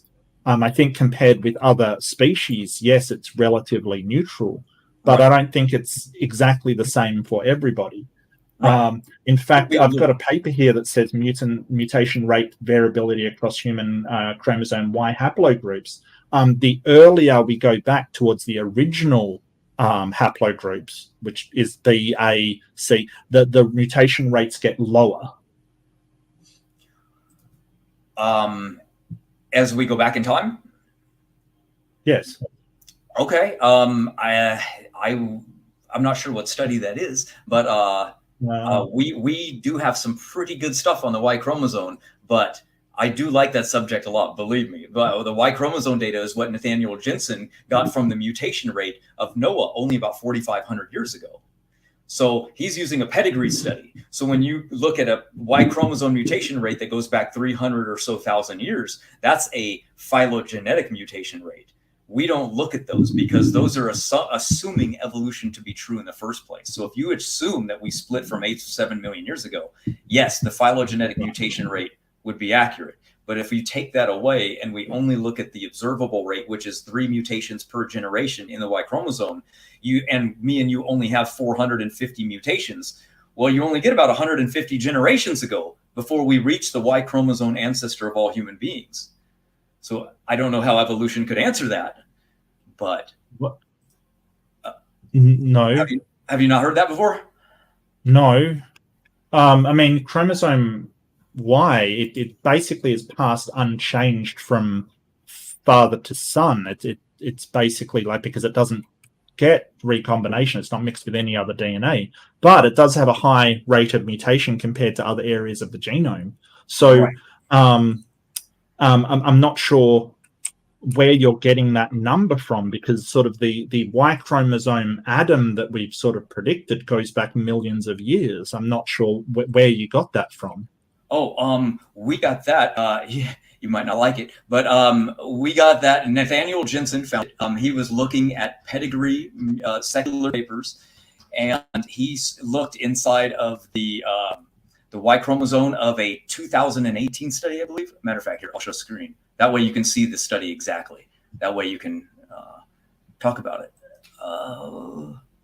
Sorry. Yeah, so I'm seeing that it basically was 200,000 to 300,000 years ago was sort of the Y chromosome common ancestor. Yeah, that's right. Okay, here we go. This study, Carmen et al., they ran a mutation rate, and they found that there was a really, really fast mutation rate. The two on the left were pedigree as well, but the two on the left didn't use what's called high sequencing data, which means they didn't scan the Y chromosome more than once. So they didn't find very many mutations. Then they ran it with high sequencing data, and they found a lot of mutations in there. They actually wrote in the supplemental findings, that our findings prompted us to explore additional filters, which means they didn't look at it anymore because the results weren't exactly what they wanted. I have a little cartoon guy, but he flicked it off. But essentially what they did is they scanned it and they noticed that, oh my gosh, we missed this many mutations if we only scan it one time. So they scanned it. Can I have that paper, please? Can I grab that paper? Sure. Yeah, absolutely.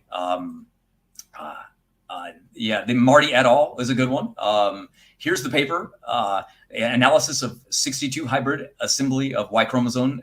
And what happened is Nathaniel Jensen ran that and found that, wow, each person gets 3 mutations per generation. And he said, if you take that back in time, that's only 4,500 years. So he ran that compared to the evolutionary timeline, and it was completely different. So he said, if there's 3 mutations per generation and there's 440 in the total in people today, that's just 146 generations ago. So if you use the 30-year generation time, that's about 4,380 years. If you use it 35 years, it goes about 5,000 years.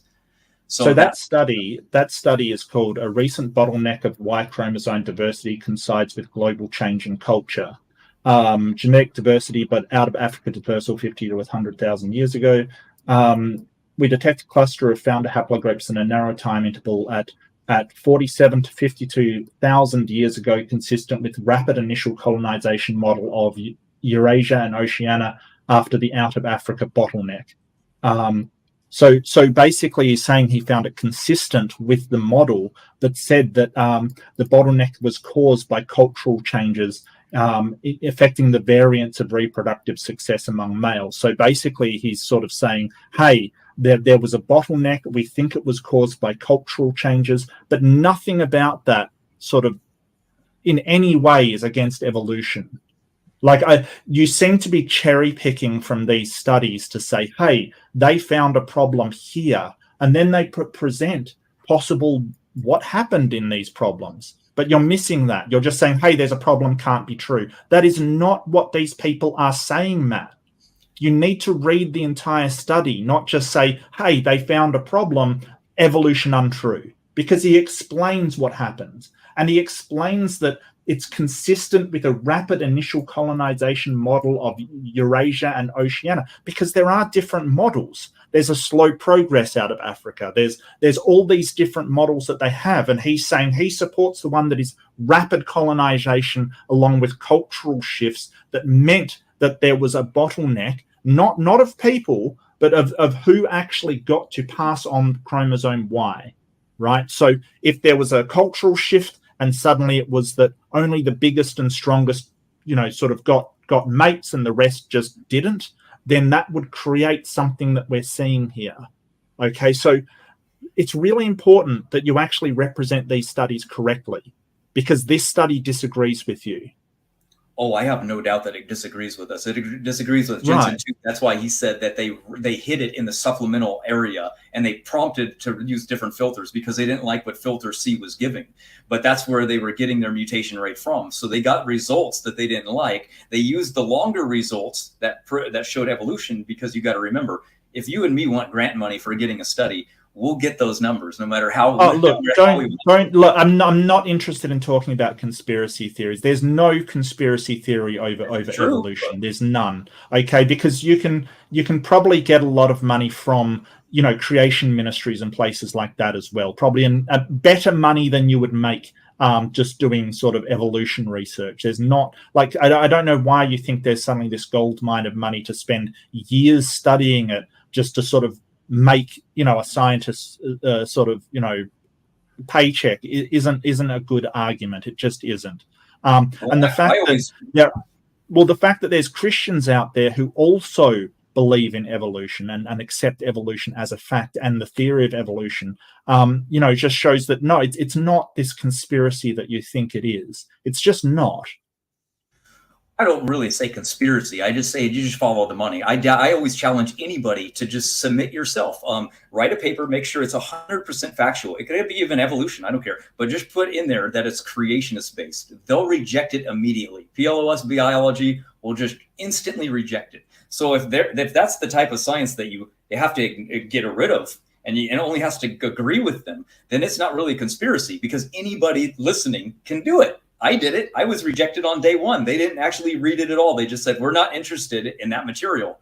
So how could it ever pass peer review? People go, we want peer reviewed. Well, I'm sorry, I tried. It was rejected immediately. I posted a community post. Here's my rejection letter on from the email. Yeah. So what experiments did you do? What did you carry out? So you wrote a paper based upon creation. Correct. But I always tell people you can do it on anything. You write a paper. I did it on linguistics because linguistics is unique. There's about 8 theories on where language arose from. The bow wow theory is the most popular. That man heard an animal and we copied the sound. Well, Eric Lindbergh found that the language can't really arise on its own because nobody over the age of puberty could ever learn language. So let me guess, you wrote a paper on Tower of Babel, I presume? Basically, yeah. I wrote a paper. So that's going to be rejected because creationism is not a science. Okay, there's no science in there. There just isn't. And I'm really sorry that shocks you, Matt, but it just isn't a science. There is no reputable academic facility that's going to take a scientific paper on the Tower of Babel. It just isn't going to happen because the Tower of Babel is a myth. It's just a story.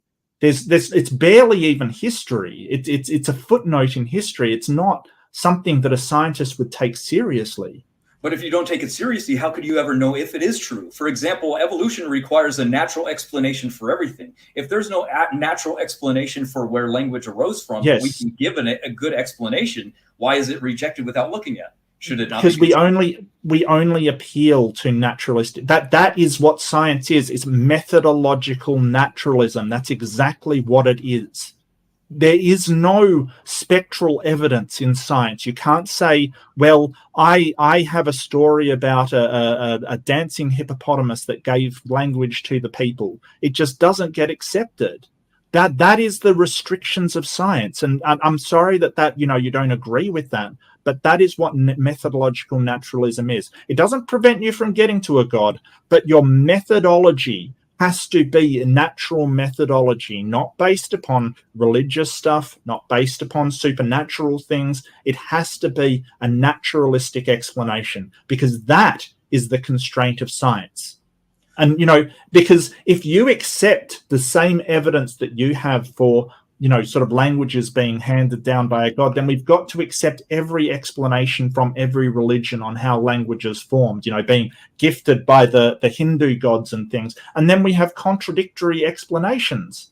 How could we possibly do that?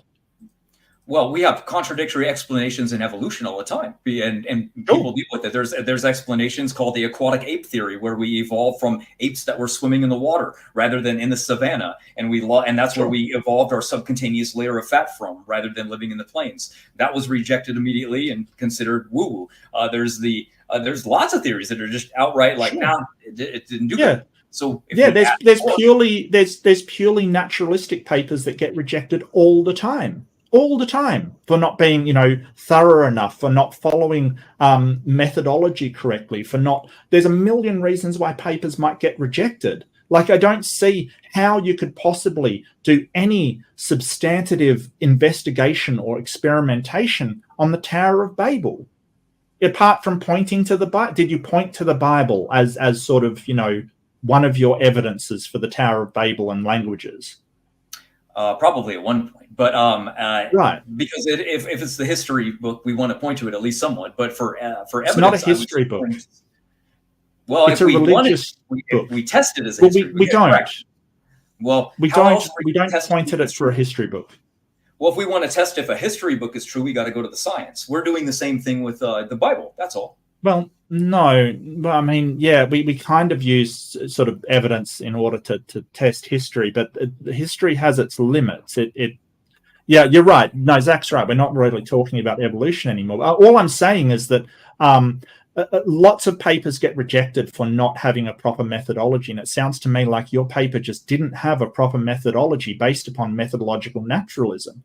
And that may be a limit of science. Maybe that's a question for the theological sphere, but it certainly isn't a question for the scientific sphere. It just isn't. Okay, but if we're going to say, that's why I challenge anybody to write up a normal paper and have it have to do with anything on young Earth creation. Let's say you write one right now, and you write one on how dinosaurs evolved into birds, and you say, but from a young Earth creation perspective, it'll just get removed. So it kind of makes it hard for us because you guys want us to be. What I mean, I really want to steel man your position here. I don't know how I would write that paper because I don't see any naturalistic evidence for things being created. There's just nothing there for me to point to. It's I mean, okay. I would have there isn't for abiogenesis, but that's still in every scientific textbook. We just go for no. Hold on. Abiogenesis is in there as a hypothesis, not a theory, right? So the difference is understanding the difference between hypotheses and theory. So we teach evolution because that's a theory. There's a ton of evidence behind it. It basically is as good as a fact in science, basically. They are sure about the theory of evolution as they are about the theory of gravity. Like, they are absolutely sure about it. A hypothesis like abiogenesis, we don't quite understand how it works yet. So abiogenesis might be taught in sort of maybe a college level kind of thing if you're going into genetics, but it will be outlined that we don't know. This is not a theory. It is outlined very, very, very clearly, the difference between something like the theory of evolution and the multiple hypotheses that abiogenesis have. That isn't similar at all. Well, we still make hypotheses. It's still on the line for us as creationists. So, okay, we can just move the creation model to a hypothesis. We hypothesize that God created everything. That's all. You said that evolution is a definite fact. Well, why don't we ask you then to give an example, maybe humans. Matter of fact, you can pick an animal too. Where would anything ever be in 10,000 years from now? What could it evolve into? Can you name where anything will be? Because most evolutionists say, well, I don't know. Do anything. It would be pure speculation. It would be pure speculation. So it has no predictive power, right? No, well, I mean, just because what? No, it has no predictive power. You said, I said, pick anything on Earth. Where is it going to evolve? Just in 10,000. Of course, it does. We can. No. Of course, we can sort of predict change of things, but I don't know the circumstances and the pressures that's going to be applied. I mean, I would guess that things will evolve to, if we continue the rate we're going, that things will evolve to sort of be able to operate with less oxygen and more carbon dioxide in the atmosphere. I would certainly think that animals that cannot adapt to a higher carbon dioxide rate will probably start to die off. But it's very hard to tell, because if we solve that problem, right, if we solve the amount of carbon dioxide that we're putting into the atmosphere, that might never come to pass. That might not be an evolutionary pressure. We've sort of seen, at least sort of behaviorally, animals adapt to humans, but that's in a very, very short time scale. 2,000 years isn't a huge amount, but that is probably one thing I would expect to see should the sort of, carbon dioxide dumping go on. Okay. All right. But don't you think that if we dump tons of carbon dioxide into the atmosphere and animals that can't cope with it die off, don't you think we will see animals that have mutated to cope with higher levels of carbon dioxide? Absolutely. If there was more gravity, they would be much larger. I agree with like adaptation. That's evolution. I agree with adaptation. Well, that's evolution. Gentlemen, I've been keeping track of topics over the debate. Great job to the both of you so far. I'm really enjoying this, fast-paced and engaging. Correct me if I'm wrong. We've talked the fossil record. We've discussed predictions. We've discussed the nature of science. Do you feel like maybe we should spend the last remaining minutes discussing ERVs and chromosome 2 fusion? Sure. Yep. Beautiful. Okay. Okay, Mark, would you like to lead the way? Mark, considering I didn't answer any of them on the opening, Right. So ERVs probably the strongest evidence out there. So ERV sequences, like specifically HERV and more specifically even HERVK, how did they get into every single cell in the body when we know definitively, 100% sure that they are fragments of viruses? Well, one would be, are they actually viruses? We like to say in our model that these were created because, remember, according to the evolutionary argument, these were predicted to be junk DNA, completely worthless. It was actually intelligent design that came along and said, no, these aren't junk DNA. Oops, I don't know how I got rid of that. My bad. Again, I would say it comes down to predictive power. Yet again, you like predictions. I want to give them to you. The predictions were from intelligent design that says we predicted that there won't be much junk DNA, that these will be functional DNA elements, and that the genome will be a lot more functional than expected to be. So ERVs ended up being functional units of DNA. So I would say that was a good success for us. But how can I prove that they were along the lines of what I'm saying as far as inside the genome? Well, again, we go over to predictions. We're saying that, well, actually, some of them were deleterious. So some of them are cause for diseases. So how do you explain that if they've been created for us? So it seems like you want your cake and eat it too. You want to say, hey, they're going to be these beneficial sequences because they've been created. But it doesn't account for why some of them actually lead to very serious diseases, and how Phoenix Rising, we basically got a virus to reactivate. How did that happen if it's a created sequence? Good one. One would be viruses have an extremely fast mutation rate. So if they have a faster mutation rate and they're accumulating mutations always cause problems. So it might not just be from the virus. So if the virus is a dead virus and it was inside of us, and then it was completely dead, the mutations alone would be what were causing the disease. So even if it was an ERV that was completely useless and didn't have any function whatsoever, yes, the mutations that are building up in it would be causing strain. Kind of like... I thought you said it wasn't a virus. I thought you said it was a created sequence. So now you're switching... No, we can say some of them are viruses. Sure. We can't just say humans are completely immune to viruses. How do you tell which ones? How do you tell which ones are viruses and which ones are created sequences? How do you differentiate between the two? Good question. Two answers to that. One would be we would look at the entirety of it. What would be the function of it? Are they all functioning? A lot of them do transcription. Since they're doing transcription, we know they require ATP, so that obviously they would be there for a reason, because the body wouldn't waste energy supplying it. Another would be their size. If they're functioning and they're required for the placenta, they have to work, because without them, we don't reproduce anymore. So we need them to live and to have offspring. So when could humans have ever lived without this? Because we couldn't have. So obviously they had to be there from the beginning. That would be another one. So basically it sounds like that you're saying, hey, if it's beneficial, it's a created sequence, and if it's not, then it's a virus. Oh, to some degree, yeah, because that was one of the basic tenets of the prediction of junk DNA. We predicted it would have function. So if we look in there and we find the ERV and it has function, we go, clearly that was created. If it doesn't have any function, like you said, and that one retrovirus reactivated and it caused problems, clearly not created. So that's the Texas sharpshooter fallacy. You're basically taking any case where it has function and saying, see, we were right, and ignoring all of sort of the knockout experiments that they do that show that some of them do not have any function whatsoever. And in fact, some of them have a detrimental effect on humans, and they can be reactivated as viruses, even though they're identical. They're almost identical to all the other sequences in here there that you say is created.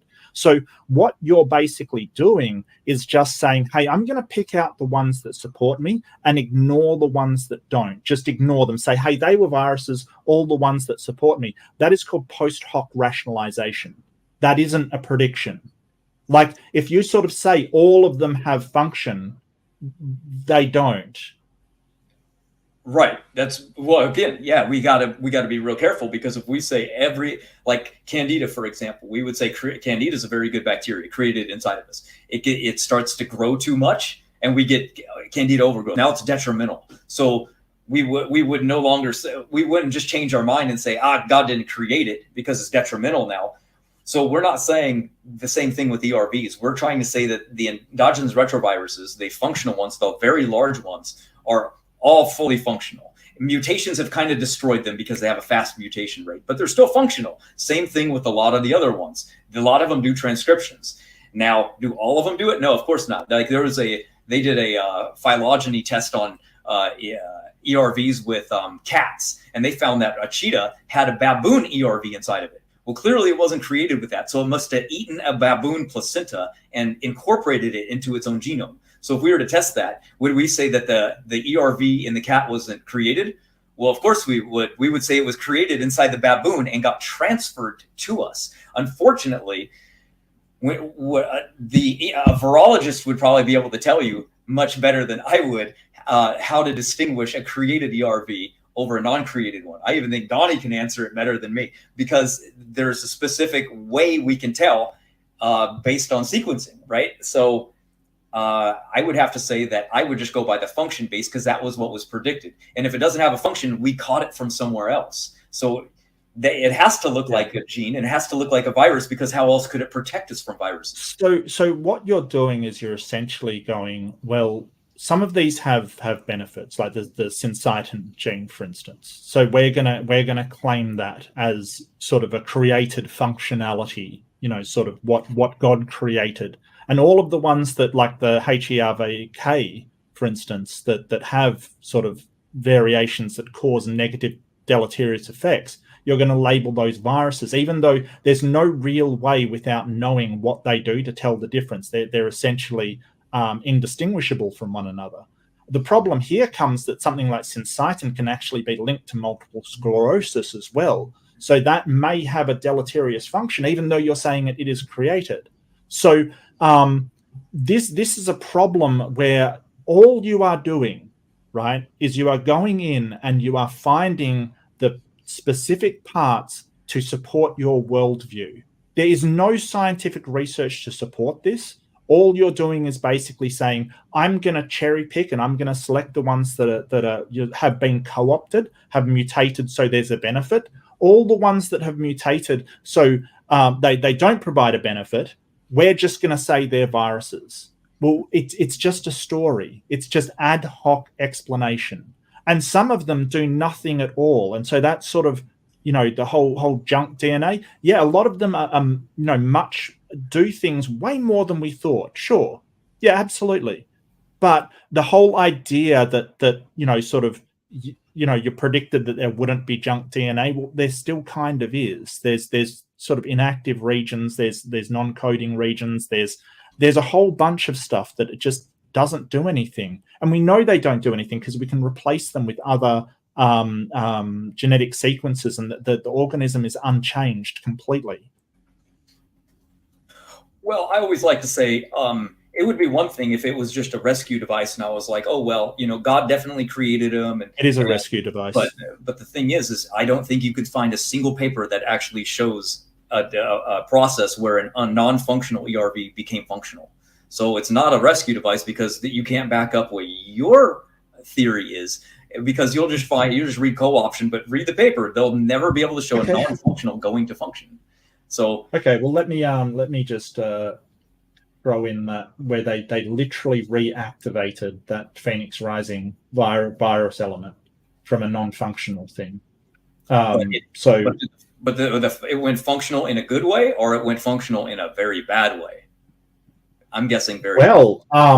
I mean, when you say very bad, it was a weakened form of the virus, so there may actually be some use for it.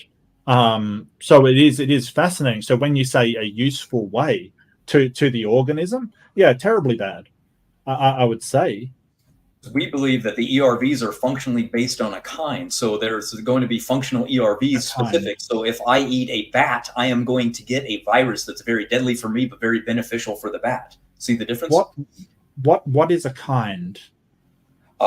Picture a specific species of wolf gets placed on an ark and gets off, and it diversifies. It becomes the family member of all the new species that evolved from that. So it would be a nested hierarchy of a family that came off.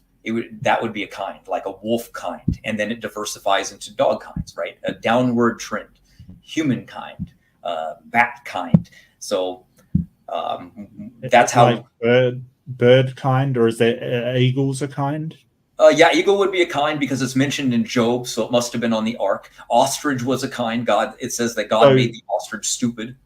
Pretty ironic. So the eagles, like wedge-tail eagles and bald American eagles, for instance, they have way different chromosome numbers. They can't interbreed. Correct. A matter of fact, that's a great way we can try to determine what was on the ark. If I want to determine what horse was on the ark, actually, I would go to the highest chromosome species of the horse, and then it'll probably be in the Middle East. Watch, I guarantee it. It'll be over in Europe, right around that area. Why highest? Because chromosome fusions can occur, and they'll lose the maximum chromosome count. Right? It can only go downhill in our model. So chromosome fusions will be a loss.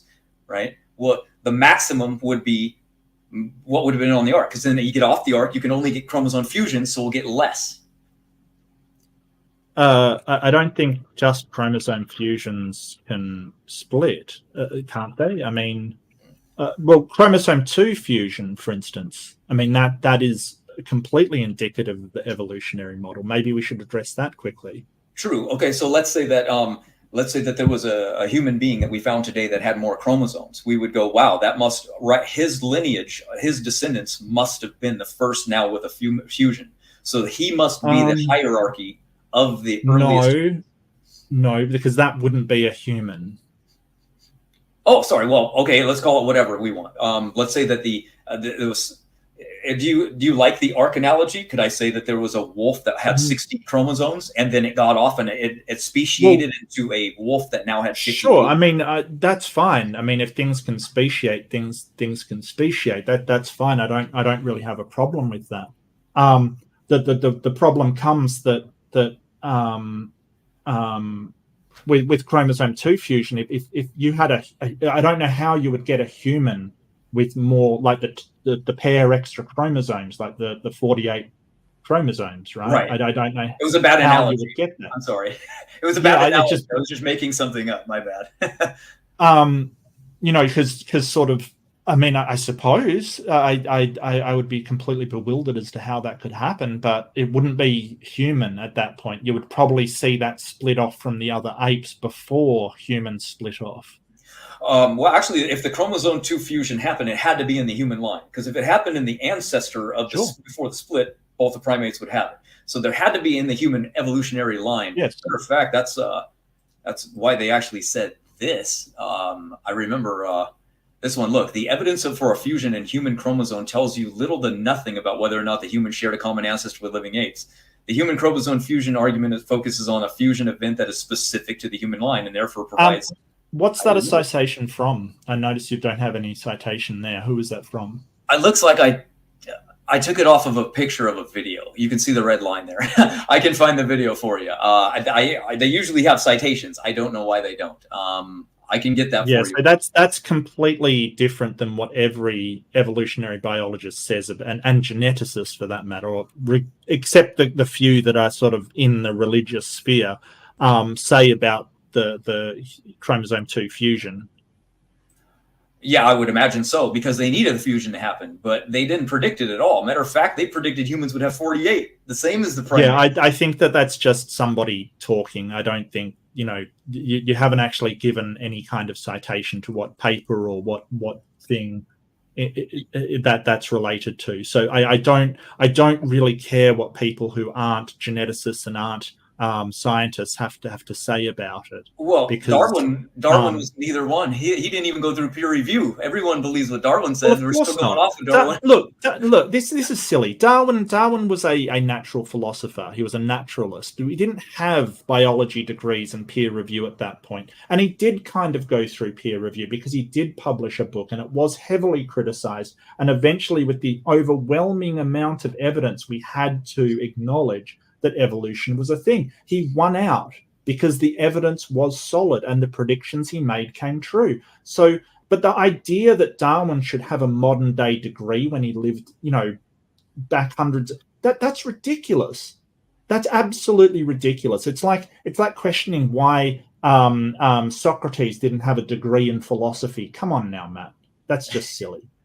Well, they had degrees back then. His just wasn't really for that. But I'm just saying that if we're going to go by, of course, we want to listen to specialists and not some dude just walking down the street on genetics and biology. I agree. I completely agree.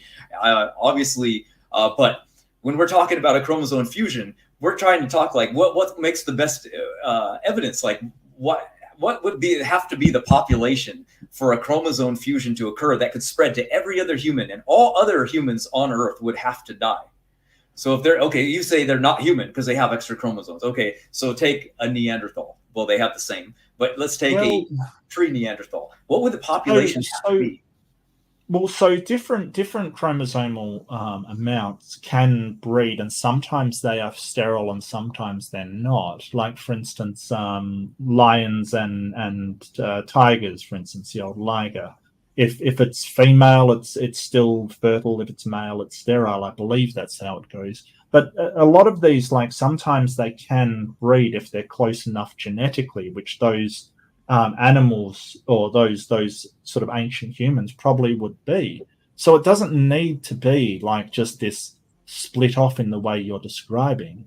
It can be that genetically that fusion was incredibly beneficial for the subjects, and therefore that was passed along.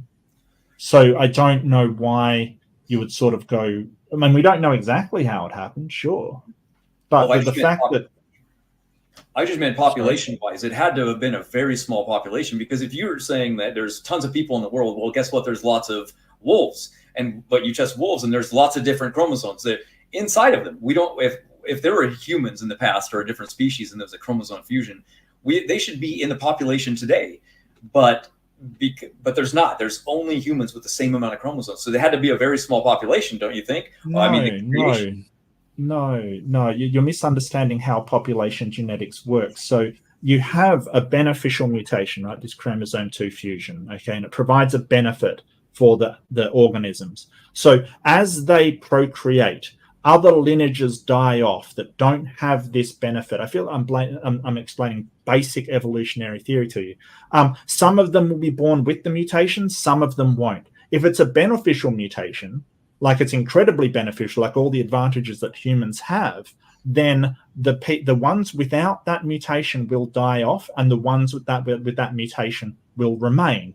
And that will occur with some being born with and some being born without over a long period of time, until that mutation is fixed in the population. It becomes a normal part of the population. It doesn't need everybody to have that. It just needs one that confers a huge advantage. And selectively, it's weeded into it's sort of selected and forced into the population over time by the individuals having that mutation from being successful, and the ones not dying, essentially, or failing to reproduce is the other option. Correct. I'm just saying that for that to happen, these populations would have to be very close. So if a new mutation, like let's say a haplogroup, arises today, how long would it take to spread across? Well, it would be very hard, because the population is huge and diversified everywhere. So the creation model could explain it actually better than the evolutionary model, right? Because we have short bottlenecks, very small population, rapid expansion. Evolution theory has multiple bottlenecks, but down to 10,000 populations, but it lasts for thousands of years, right? So you got a lot of inbreeding problems, and you have a lot of duration for inbreeding to be a problem. And the creationist model has a 1-generation population bottleneck with a massive explosion of the population. A massive inbreeding problem. Yeah. Think about the inbreeding problem that would occur from a 10,000-year-old bottleneck with a 10,000 population people. It would be pretty bad. We see that, but sort of 10,000 population, sort of, as long as the genetic diversity is enough, that's not really a problem. Exactly. There would have to be expansion and population growth. Unfortunately for the evolution model, that doesn't really happen. The population stays small. Even in the Catawba catastrophe, supposedly over 1,000 years, the population was below 10,000. That's a long time to have inbreeding. But for the creationist model, no problem. We have one generation. It's not necessarily inbreeding, because the way that we select is we select from out groups, not in groups. So cultural and behavioral sort of selection processes can make up for that very, very easily. And among that size of population, there's no problem with inbreeding as long as you're not as long as you're selecting from out groups. It's fine. What species specifically did this chromosome 2 fusion happen in? Because all we have so far are just humans. We believe Neanderthal, Denisovan, and humans are all the same. Well, probably sort of possibly an Australopithecine, I would believe. Oh, okay. So you're a splitter, not a lumper. We're lumpers as creationists. We lump things into categories, right? So we would say that they would be outside of the human lineage.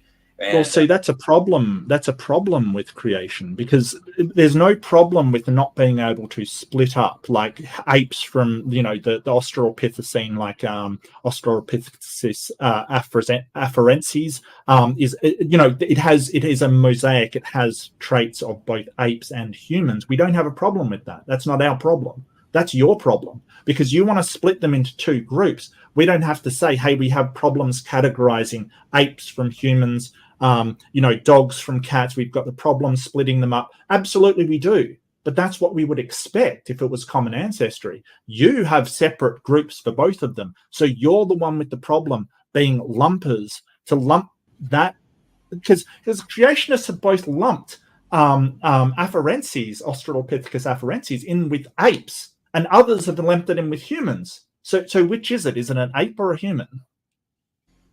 Who predicted this? Who predicted what?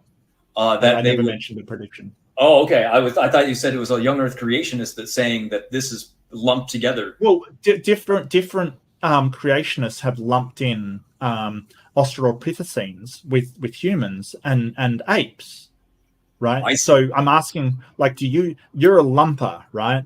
So correct. Do you lump Australopithecus afarenses in with humans or apes? They would be a different outgroup of an extinct ape species, and the reason why is because of the baraminology. Yeah. So we follow the taxonomic boundary paradox, which is the problem for evolution. It was created by creationists, so that's why we don't have the taxonomic boundary paradox for us, because we're lumpers. We take things and we put them together. We go, the genetic boundaries that I showed you earlier. The genetic boundary paradox. Okay, I've never heard of these paradoxes that you're saying, and we don't have a problem like. We don't have a problem with making boundaries, because as evolution says that everything is related, there's no problem with boundaries, because the boundaries are simply set by us. They're arbitrary. They don't exist. All that happens is we have slow, gradual change across a spectrum from one to the other, and that's what we see in the fossil record. And then we say, hey, at this point, we're going to say it stopped being Australopithecus afarenses and started being the next in the series. Right? So we don't have this problem, because there is no boundary for us. There's no boundary on anything, anywhere. Correct. But see, taxonomy does have a boundary and evolution does not. So that's what the taxonomic boundary paradox is, because you don't get the convergence, right? So the taxonomic boundary paradox says that there's just lines of independent origins and there's no convergence. So evolution says we need a new model. So that's a problem. But that's a problem with Linnaean taxonomy. It's not a problem with evolution. It's that we're trying to apply Linnaean taxonomy to something I've described as just a spectrum. So we do categorize things into groups, but that's only for convenience. It doesn't mean there's an actual group there. We've just classified them by certain attributes and characteristics. Right. We don't. It's not a problem. It's not a problem for evolution. It's just a problem classifying things. I see that. Well, that's why they're recreating that classification system. I thought it was a problem. That's why they're remaking it up. But it's because cladistics is so much more accurate. If we trace things by lineages, we get a way better picture, and that lines up, I might add, with genetics and other things. Because Linnaean taxonomy was made when we only was aware of morphology. We didn't have genetics in order to see where these lineages descended. So we had to do this lumping of things into certain groups kind of thing. But they don't always work. Right. And you don't think that's peculiar, that those taxonomic boundary paradoxes are exactly what we see in genetics? Why? But it shows the creationist orchard. It shows exactly. No, it doesn't. No, it doesn't. The Linnaean taxonomy shows the orchard that you're talking about, but like I said, it's very inaccurate to what is actually happening. There is no boundary in evolution, so there is no boundary paradox. It's just that's what they discovered. all it's doing is describing how Linnaean taxonomy is very, very terrible at describing evolutionary lineages, because it lumps things into sections that are a slow, constant evolution, rather than just one thing ends here and another thing ends there. Like that isn't what's happening in evolution. It's a constant change. I agree. But you should see that change in genetics. Shouldn't we see a human going back and converging with a common ancestor of both primitive? That's what was expected. The chimpanzee line, right? A common ancestor, maybe. Yeah, we do. Mixing. But when we go back, it lands on nothing but a human. Not long ago. That's what that genetic boundary study showed. Humans came out of a bottleneck. Right? No, not well. When they say not long ago, they're talking like 100,000, 200,000 years. Yeah. Like, so not long ago in geological times is actually a long time, if you're counting on your wristwatch kind of thing. So, but, so Australopithecus, even though you're sort of saying it's an ape species, it has many of the features that humans have. So when you're saying, hey, shouldn't we see an ancestor that these diverge into? Well, we kind of do. Okay, well, we got to go back to the predictions. What was made on baraminology regarding these species? They take the shapes of skulls, different morphology, tailbone, the bacillum, the only bone that exists on primates and doesn't in humans, and they were like, okay, let's see if these creatures actually match humans or outside of humans in the primate category. They predicted primate.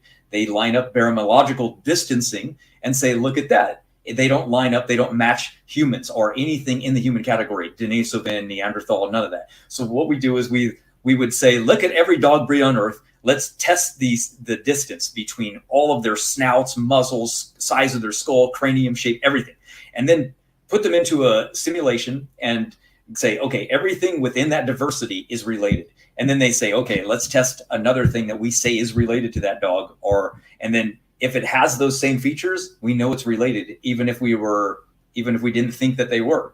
So this is where some people really like it, like McLean or Todd Wood. They're super popular for their baraminology things. And so they're the ones that made predictions on what was human and what was not based on this baromenological distancing, because we don't have genetic data for some of these things. So what tests, because what is it? Baraminology? Yeah, that's been criticized to not do any kind of testing or any kind of sort of predictive power whatsoever. You just sort of take what evolution has done and then fit it into the baraminology kind of thing. So how does baraminology show that it is actually a more powerful predictive test than cladistics? Because what it'll do is when they find something right away, they will lump it or they'll split it. And again, because we want to, as soon as they found, for instance, Neanderthal, what did we do? Some of them were just real quick to say, oh, these are pre-flood humans. Charles Darwin didn't say anything. He was like, wow, it has a really spacious skull, meaning very large and lots of capacity inside of it. He didn't say much else beyond that. So the creationists were like, oh, they must be pre-flood men that lived 900 years old. That's why their head is so big. And then baraminology said, no, they're just completely human. There's no difference. They just have more morphological differences because they have more diversity in them. Older humans have more diversity. They're dead now, so we lost the diversity. So again, it would go down to the predictive power. So Neanderthal was a complete flop for evolution, as you know. They first predicted that Neanderthal was a non-talking, brutish, ridiculous, covered in hair, furry man that couldn't speak. And then as time went on, they just became more human and more human and more human. And now they're pale people with freckles and red hair. And creationists predicted they were human all along. We were just like, no, they're totally human. Always. They're in the human line. So baraminology, here we go. Found it. Sorry. So yeah, I don't think that's true. Yeah. So all of these, Australopithecus afarensis, why does it have human elements in it? Why does it have these human elements then? There'll be some things that just have certain more features than others, because if you start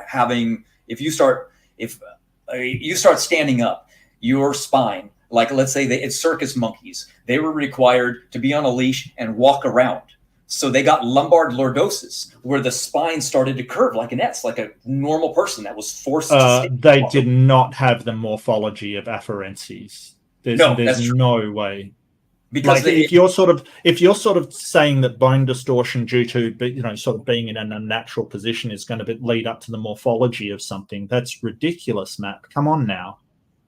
No, but it's an example that if they do it over time, if they have to stand, they're going to have a lot of similar features that are indicative of something to stand. Their orbital plane, the foramen magnum, the position is going to change. Is that what you're claiming for Australopithecus? That it just had the traits of something that stood, not because it was bipedal, but because it just stood up for a while? Is that what you're claiming? Oh, no, I think it had the ability to stand. That's what was unique about it. It was just a primate that lived in an environment that they walked around. There's animals that walk around all the time. We got kangaroos that walk on two legs. We've got other things that walk around. So it's not the litmus test for being a human. There's animals that walk on two legs. It's not a big deal for us. Again, it comes down to but none with the pelvic socket joint that Australopithecus has that is common with humans. Oh, that thing. Yeah. We got a guy, C Science, that'll debate you on that one all day long. C Science can't seem to control himself, so I don't think that will happen. Oh no! What do you mean, in the comment section? Oh yeah, last time he was on my channel, he kind of insulted my dead mother, so he's not really welcome back on my channel at all. Oh my goodness. Well, no good. This Sahelanthropus agensis was predicted to be in the human line. Creationists predicted that it was outside of that. We predicted that it was in baraminology. We said we put it in the human or in the non-human line. We put it way over there.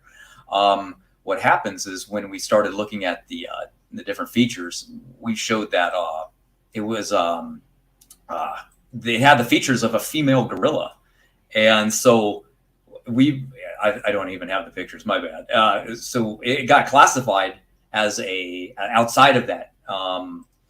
And they've said, it's no longer in the human line. They've changed it. It moved on the outside of that now. But that's the first link of the chain of human evolution. So if that's the first link and it's just gone, how about the second link? How about the third? You got to have a complete chain, but it's gone. And there was only one skull to even work with. We're talking about That's why I like it.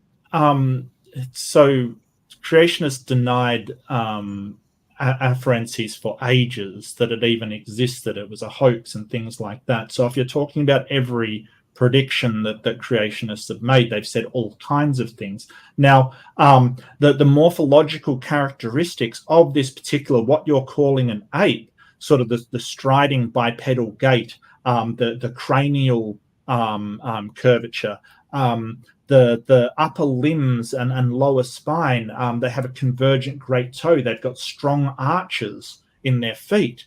All of this is human things. Like, we would see that and say that is human. That is why we can't differentiate it. Now, you sort of went sideways to something else, like completely, and you didn't address why it has these attributes that is shared by modern humans, not some extinct ape, modern humans.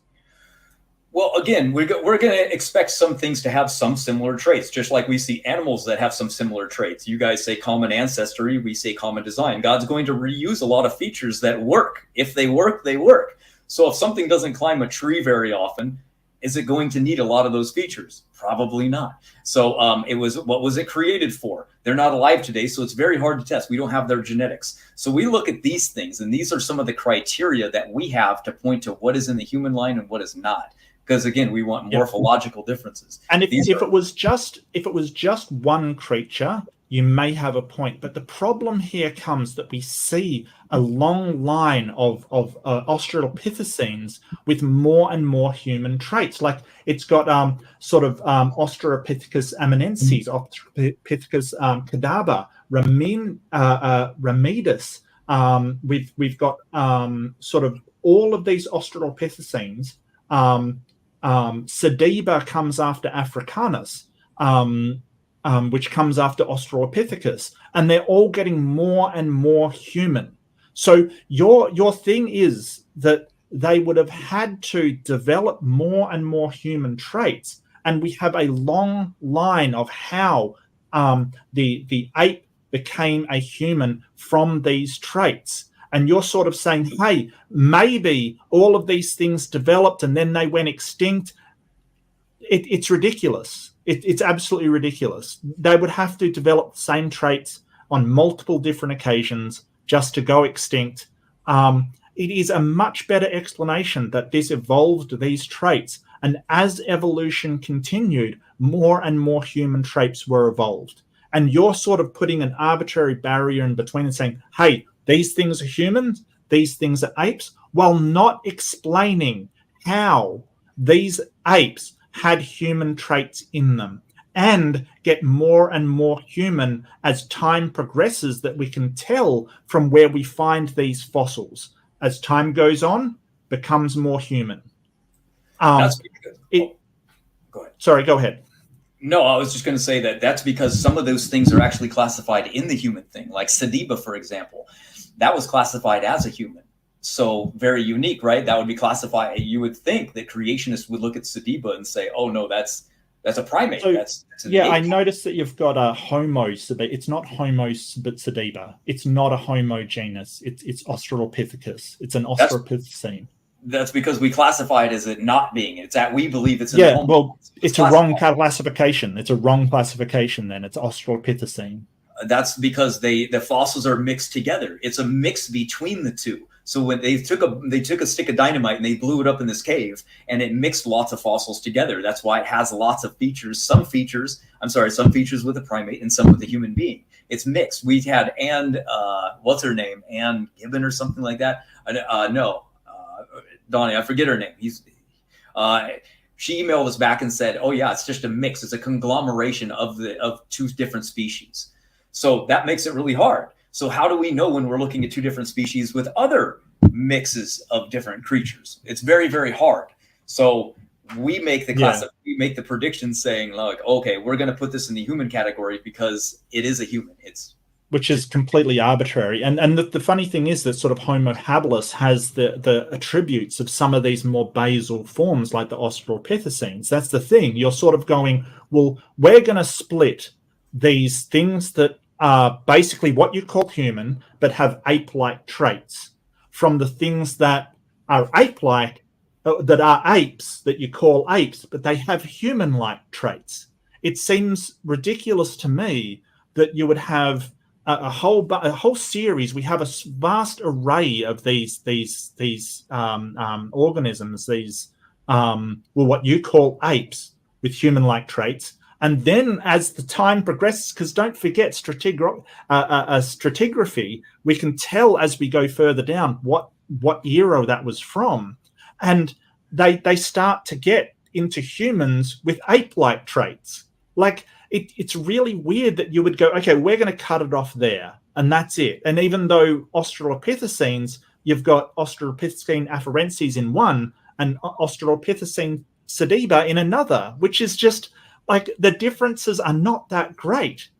Right. Well, we say that Homo habilis is the junk bin because they throw things into it when they don't know how to classify it or where it goes. So when we say like, oh, it's got some mixed traits, well, of course, look at the literature. The literature says it's the junk bin. Habilis has all kinds of features.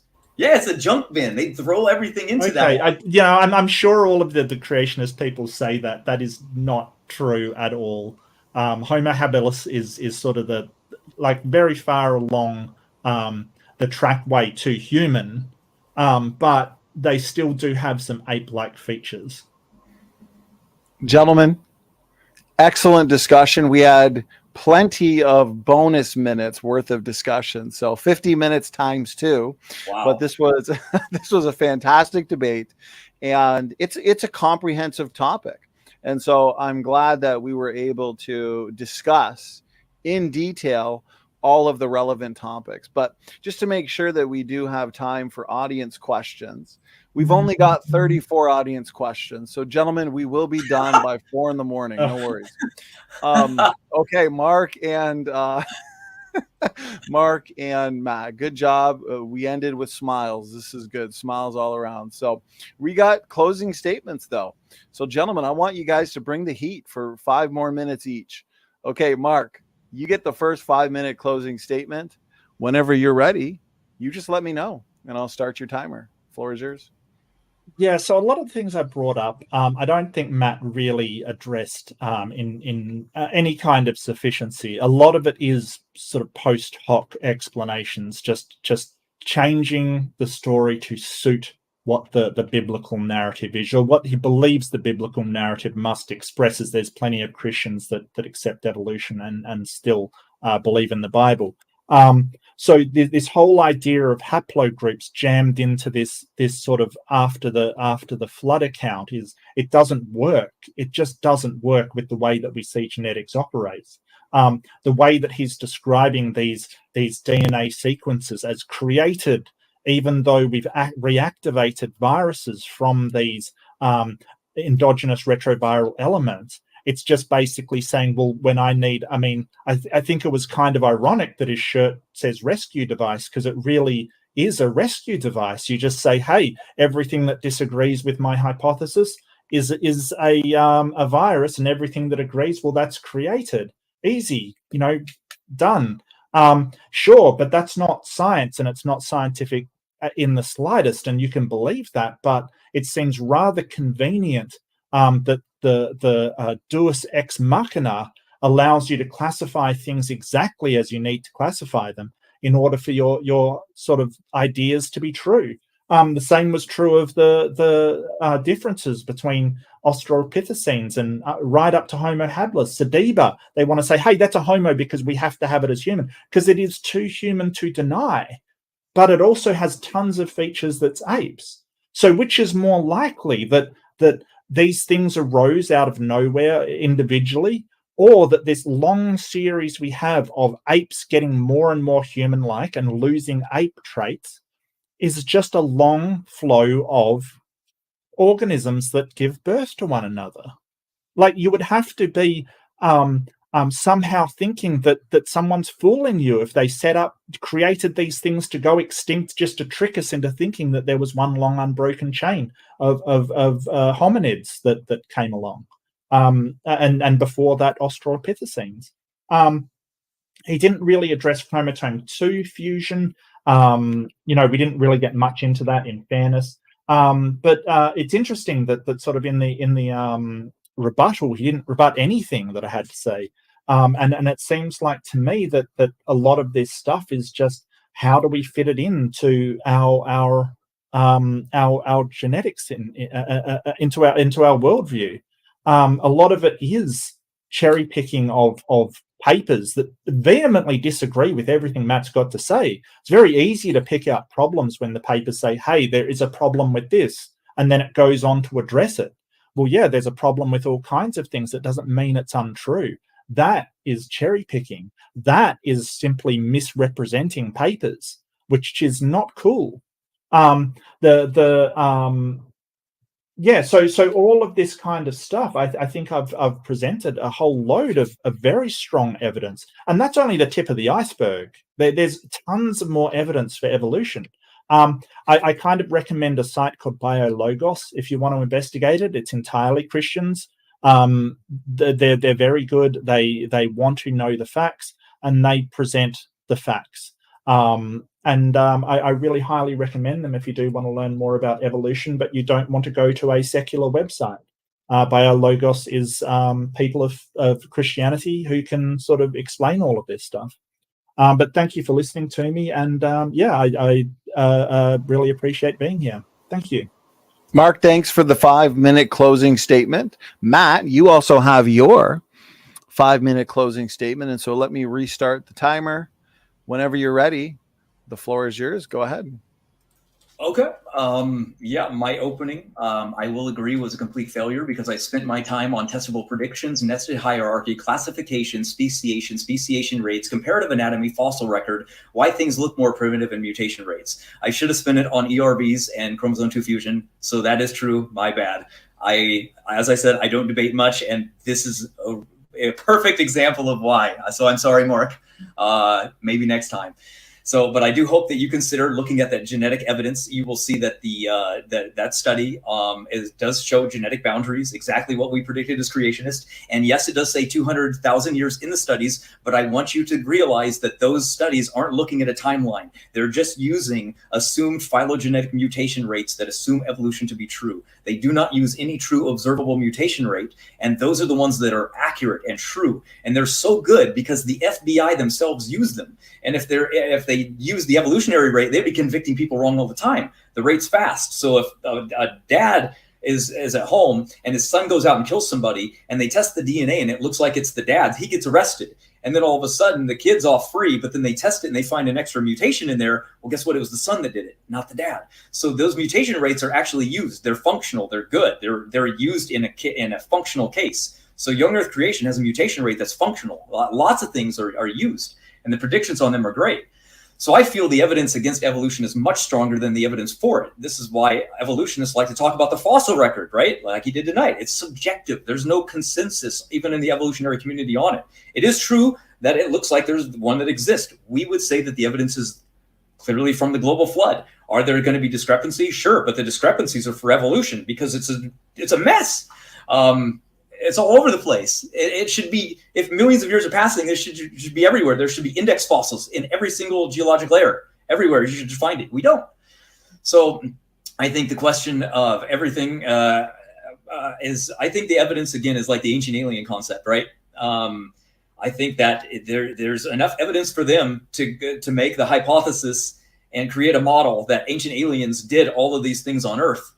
So they clearly have a lot of evidence. Evolution clearly has a lot of what they think are evidence, but I think it's best explained from the creationist model. Now, there's tons of things in the creationist model, all types. And just to say like, oh, well, so what, they predicted that? I mean, that's the gold standard of evolution. It's like of anything, of any model. And genetics is where we shine the most because everything is pointing to very, very recent things. You know, the genetic bottleneck. It wasn't that long ago.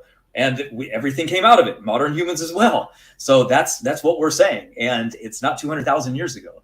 So I also think that another perfect example of how bad evolution is, again, you can ask any evolutionist. I challenge you, ask them to predict where anything is going to be in just 10,000 years. None can give you an answer because they'll admit that evolution can do anything. And that's true, but that proves that it's unpredictable. And if it's unpredictable, that means that you can't make predictions on it. It's that simple. If you can't do it, it's not a very good model, is it?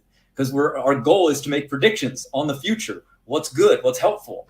But if it can't do it, right there, Dr. Nathaniel Jensen's challenges anybody listening right now, pick an animal, it doesn't matter what it is, pick its mutation rate and submit it to AIG. He'll challenge you on it and we'll go. You can go from there. No one's taken him up on it. Not even Dr. Dan Cardinale, somebody that he recommended, Creation Myths. He didn't take him up on it. Why not? Because he knows once it's in writing, you're pretty much doomed forever. So I always say, like, put your money where your mouth is. You don't like creation science, that's fine. You can argue against it, but you got to say that if it's making the accurate testable predictions, my guess is that that's where you want to go. Don't just discount it. Is it true that there's some things that we have to take by faith? Absolutely. Matter of fact, one in particular thing it says is that in the beginning, God created the heavens and the earth, right? These are something that we take by faith because we weren't there to witness it. But there was one who did witness it, Jesus. He said he was there. He said in the beginning, he created the male and female. That's what we go by. Therefore, it is a history book. So what flows from that? What can we make predictions on? 1 minute left. Holy cow, I'm already done. Just don't get emotional about the subject. Just be open-minded. It's fun. It's neat to experience this. I believed in evolution my entire life. I was raised and taught and to believe only in it. I thought it was the only way to go. I even had a book on it. I'm a transhumanist. I believed that I wanted to genetically manipulate my interior and my genetics so that I can't get disease. I was totally fine with it. And then I started investigating another alternative theory, and I was like, "Oh, this is really neat. How unique is that all these things line up with what the Bible's saying is true? It doesn't have to. None of these things had to be true. If we looked in the genetics and we found that there was a human millions of years ago that existed, or a hierarchy or an evolutionary tree of life that can be tested through paternity testing, we're in trouble. All of it we would be in trouble for. But yet we keep but we keep finding the evidence that's validating it. That's why young Earth creation is getting stronger. That's why the population is growing in it. It's amazing. All right, Matt, thank you for that 5-minute concluding statement. Gentlemen, great job to the both of you. I've got automatic respect for anybody who's willing to engage in the debate octagon. And so I really enjoyed this. You both clearly did a lot of work and prep for this epic debate on evolution. I'm smiling because the live chat tonight has been very lively. It's been very fun and interesting to read and enjoy. And also the debate taking place has also been a lot of fun and engaging. So I will remind the audience, this was, in a way, our main event this month. We've had a ton of events this month. It's been busy. June flew by, but we had about 5 shows a week for the entire month, and we had a lot of great debates on evolution, great debates on age of the earth, soteriology, nature of God, dispensationalism. We had several open mics, and so we are moving into July. And our first July debate is on Monday. It'll be between Snake Was Right and it'll in Howard Stirrup. They'll be debating the topic of dragons. Mark, if Howard's back. Yeah. Yeah, you've debated Mark or I have, yeah. One of the more confusing debates in my life, yes. So it should be an interesting one then. You heard it from Mark. Folks, so it should be something. Well, be here Monday because we'll have our first debate for July on Monday. But next week, we actually have 2 open mics. So we're going to have an open mic on the Transcendental Trinity with Matt Yester. And so skeptics, all welcome to join. That one is Friday, I believe, July 7th. July 6th, we're having our annual, I guess you could say, monthly evolution open mic. And so there we go. 2 open mics for everybody. And then we've got some informal discussions coming up. Matt Slick versus Caleb Percher on the nature of God. Matt Slick and Dan Chapa on limited atonement. So anyways, just a snapshot of the overall material that we have for you. If you're not yet subscribed and you love debates of all kinds, make sure to hit that subscribe button. Okay, gentlemen, break time's over. We're going to get into some of these questions. Mark and Matt, you've given us so much of your time already. And so let me put a timer on. Once we hit between 25 and 30 minutes worth of questions, we'll wrap it up. Mark, it is my understanding you're having an after show. And so, yeah, okay, awesome. People that want to continue the discussion, Mark, Mark, your thumbnail is cracking me up. Good job. I appreciate it. Okay, here we go. Let's get with the first question. Hey, man, I like dinosaurs. I think dinosaurs. Yeah. Hey, listen, I appreciate it. You're a good sport. Okay, that should be fun though. So people check out Mark's after show to a great debate. I've been looking forward to this. So, okay, first question comes in from Creationist Crybaby. Gentlemen, warnings or disclaimers ahead of time. Got some questions from the opposing side to you, Matt. They're coming at you. They're bringing the heat. And same with you, Mark. We got a lot of creationists. They're coming at you too. So I wouldn't expect anything less. Yeah. You're both kind of in the hot seat for this one. I think this is going to be fun. Okay, Creationist Crybaby. Question for Matt. This has to do with the chromosome 2. Where else in the human genome, apart from chromosome 2, do you get head-to-head telomeric repeats in high density in the middle of a chromosome with an additional cryptic centromere? Go ahead, Matt. Well, one would have to assume that that's a centromere to begin with, but we have the chromosome 9 data, which shows that there is a very much more pristine-looking region for the what looks like a fusion already, with both forward and backwards connecting regions that are chained together. So if we could just find these telomeric repeats that like bind together that look like a fusion in random chromosomes throughout, then who's to say it's the result of a chromosome 2 fusion? If we can find a better looking one in chromosome 9 that's not a fusion, then to me it seems unreasonable to assume that it just was a fusion just because it's needed in the evolutionary idea. There's no reason to say that there had to be a fusion. There only is if you look at it from the perspective of evolution. Creationists are fine with it or not being a fusion. So. Okay, Matt, thank you very much. Yeah, Mark, floor is yours. Go Yeah, ahead. yeah. As I explained in my intro, like we wouldn't expect a pristine sequence like that. That is something we would not expect because it has to be degraded in order to make the fusion. Like the idea that sort of, and I think that chromosome 9, I think from memory, it's like 10 repeats. The chromosome 2, so high density, it is not. So that is not an example of high density. The 700 and something that is in chromosome 2 is an example of high density. Generally, telomeres, they do decrease in size the more replication happens, but they can be anywhere but to thousands. But the idea that just because the repeat happens, that is not the prediction that we made, and that is not what we get from chromosome 9. Thank you very much, Mark. Matt, question was for you. Get the last word. Okay, I really don't think density is what matters. What matters is the fact that we would be able to find a fusion event. They didn't predict that it would. It was going to be what it was. The prediction wasn't going to be like, oh, we'll find lots of density, but no actual connection. It was the opposite. So I think that's the rescue device, personally. I think that's the exact opposite of what they expected to find, just like they didn't expect there to be no chromosome fusion to begin with. No chromosome differences, I mean. Okay, gentlemen, thank you for the responses from the both of you. You guys are fun debaters. Okay, so Taylor K. I was going to say, why so serious, to quote a good movie, but you both were smiling there. I like it. I like the positive attitudes. Taylor K. Question for Mark. She's coming at you, Mark. Okay, thank you, Taylor. And she asks, if humans have been evolving for millions of years and in isolated environments, then why don't we see more genetic diversity?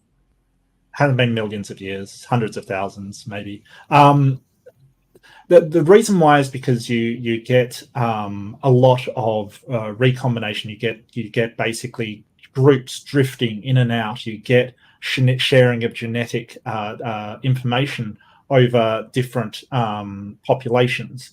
So in order for genetic, like sort of speciation, that kind of genetic diversity, and we do get some genetic diversity, obviously sort of the sort of physical traits of different isolated pockets of humans are different. That's how we can sort of, even though race is generally pretty arbitrary, that's how we tell. But A, it hasn't been millions of years, and B, we get sort of movements of other, like sort of, Genghis Khan, for instance, came and invaded Europe and sort of, we get movements of populations around so that the genetic pools do overlap a lot. So that's two of the reasons why we don't see any more genetic diversity. Apart from the genetic diversity we actually do see. Thank you, Mark. Matt, floor is yours. I would say that I think that genetic diversity lines up very good with what we see in these pedigree mutation rates. We see a fast mutation rate, and that's why we see not a lot of times passed, because we're seeing a fast mutation rate and only a few hundred generations maximum. So that explains the low genetic diversity that we see in all life. I think with this fast mutation rate that we can see, if a couple 100,000 years had passed, we would see more genetic diversity. So that's me. Thank you, Matt. Mark, you get the last word. Question. Yeah, I don't think that sort of genetic that mutation rate, as I've said, like mutation rates can vary significantly, and it doesn't take into account recombination of genetic material and things like that. I don't know where you got the idea that mutation rates are always the same. It's very odd, and the whole idea of that we should see way more genetic diversity over merely a couple of 100,000 years is kind of strange. It sort of suggests that you don't understand what we're talking about when we're talking about the diversity of humans. Okay, thank you very much, Mark. And next question, got a few super chats here. Alan, thank you very much for the super chat, the support, and also the question. Question is for Matt. As in the Finch micro change, isn't that the same for people dispersing after the Tower of Babel? It doesn't take that long to have many people groups, question mark.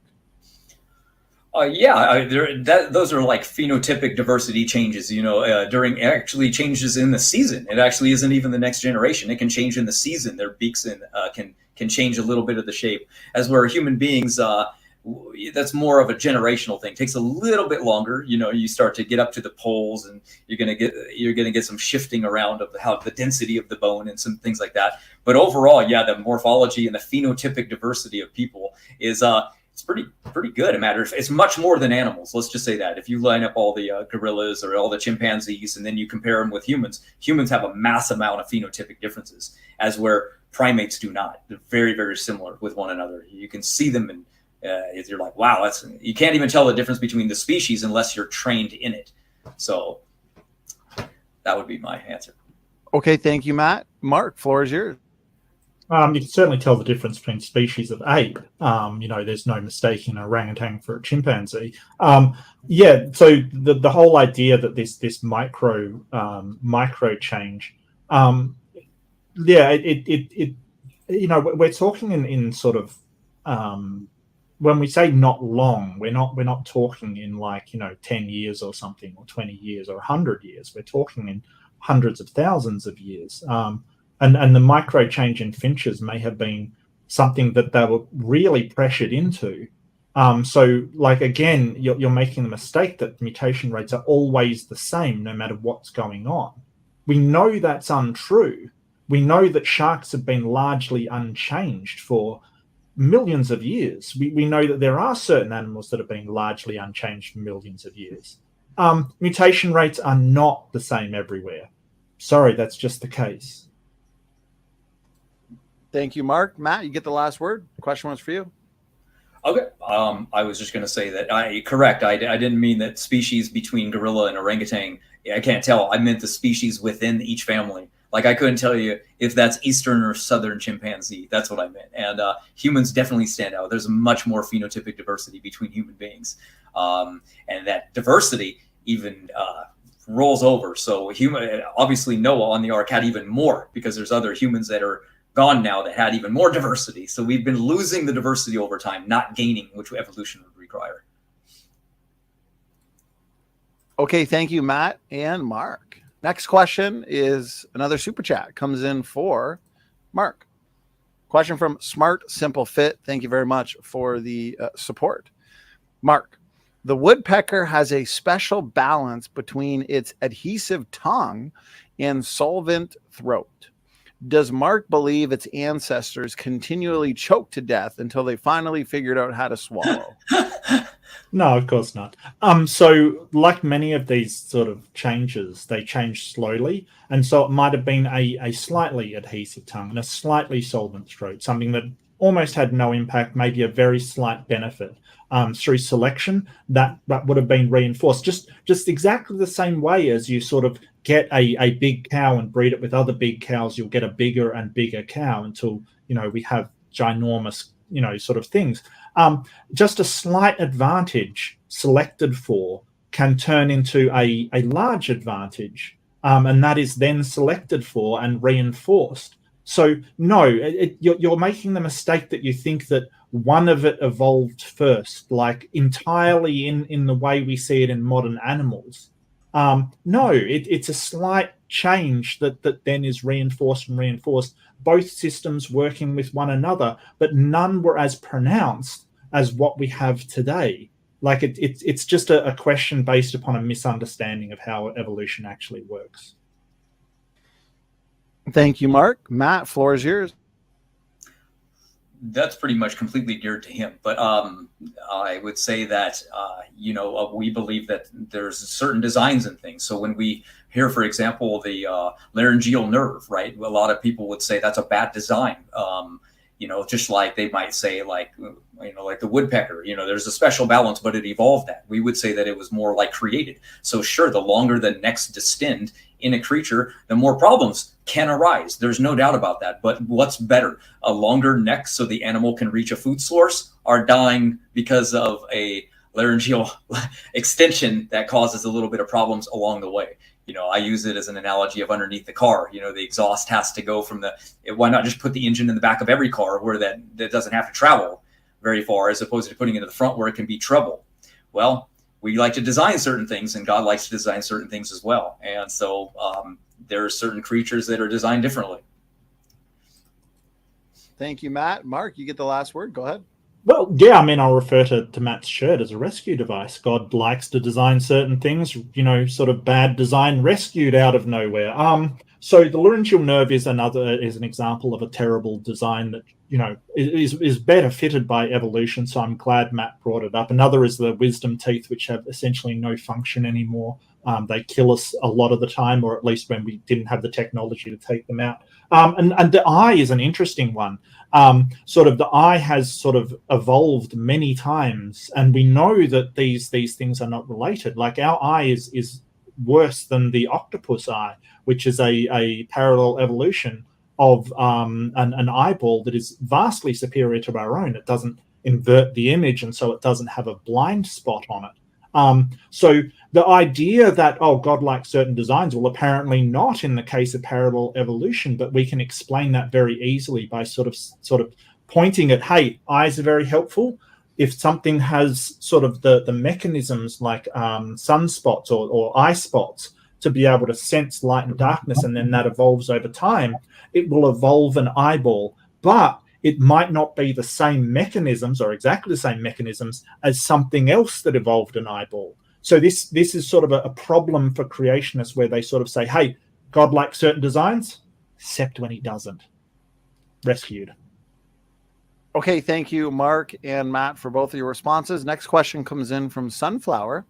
Super chat, thank you very much for the $20 super chat and the support, Sunflower. Question for Matt. At first you said evolution had no predictive power, but when Mark made a prediction based on the CO2, you entertained the possibility but dismissed it as adaptation. Why doesn't that count as a prediction for evolution? Oh, I was just saying, can we predict what any animal is actually going to become? This is just an arbitrary to say that everything will help to adapt to CO2. I would say that, okay, well, everything will adapt to the rise of temperature on Earth when that increases as well. It's just broad spectrum. So specifics are kind of like more along the line of a predictive power, right? Like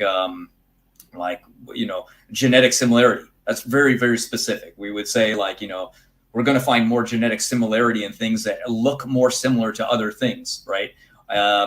That's more hyper specific, for example. And I mean, I like I said, I took it. I took it, but it's like that's very vague and not really what the textbooks are showing. You know what I mean? Like, why not give examples of well, humans are moving to Mars soon, so I would predict that we're going to be able to shrink in body size and eventually look like the gray aliens we see on TV.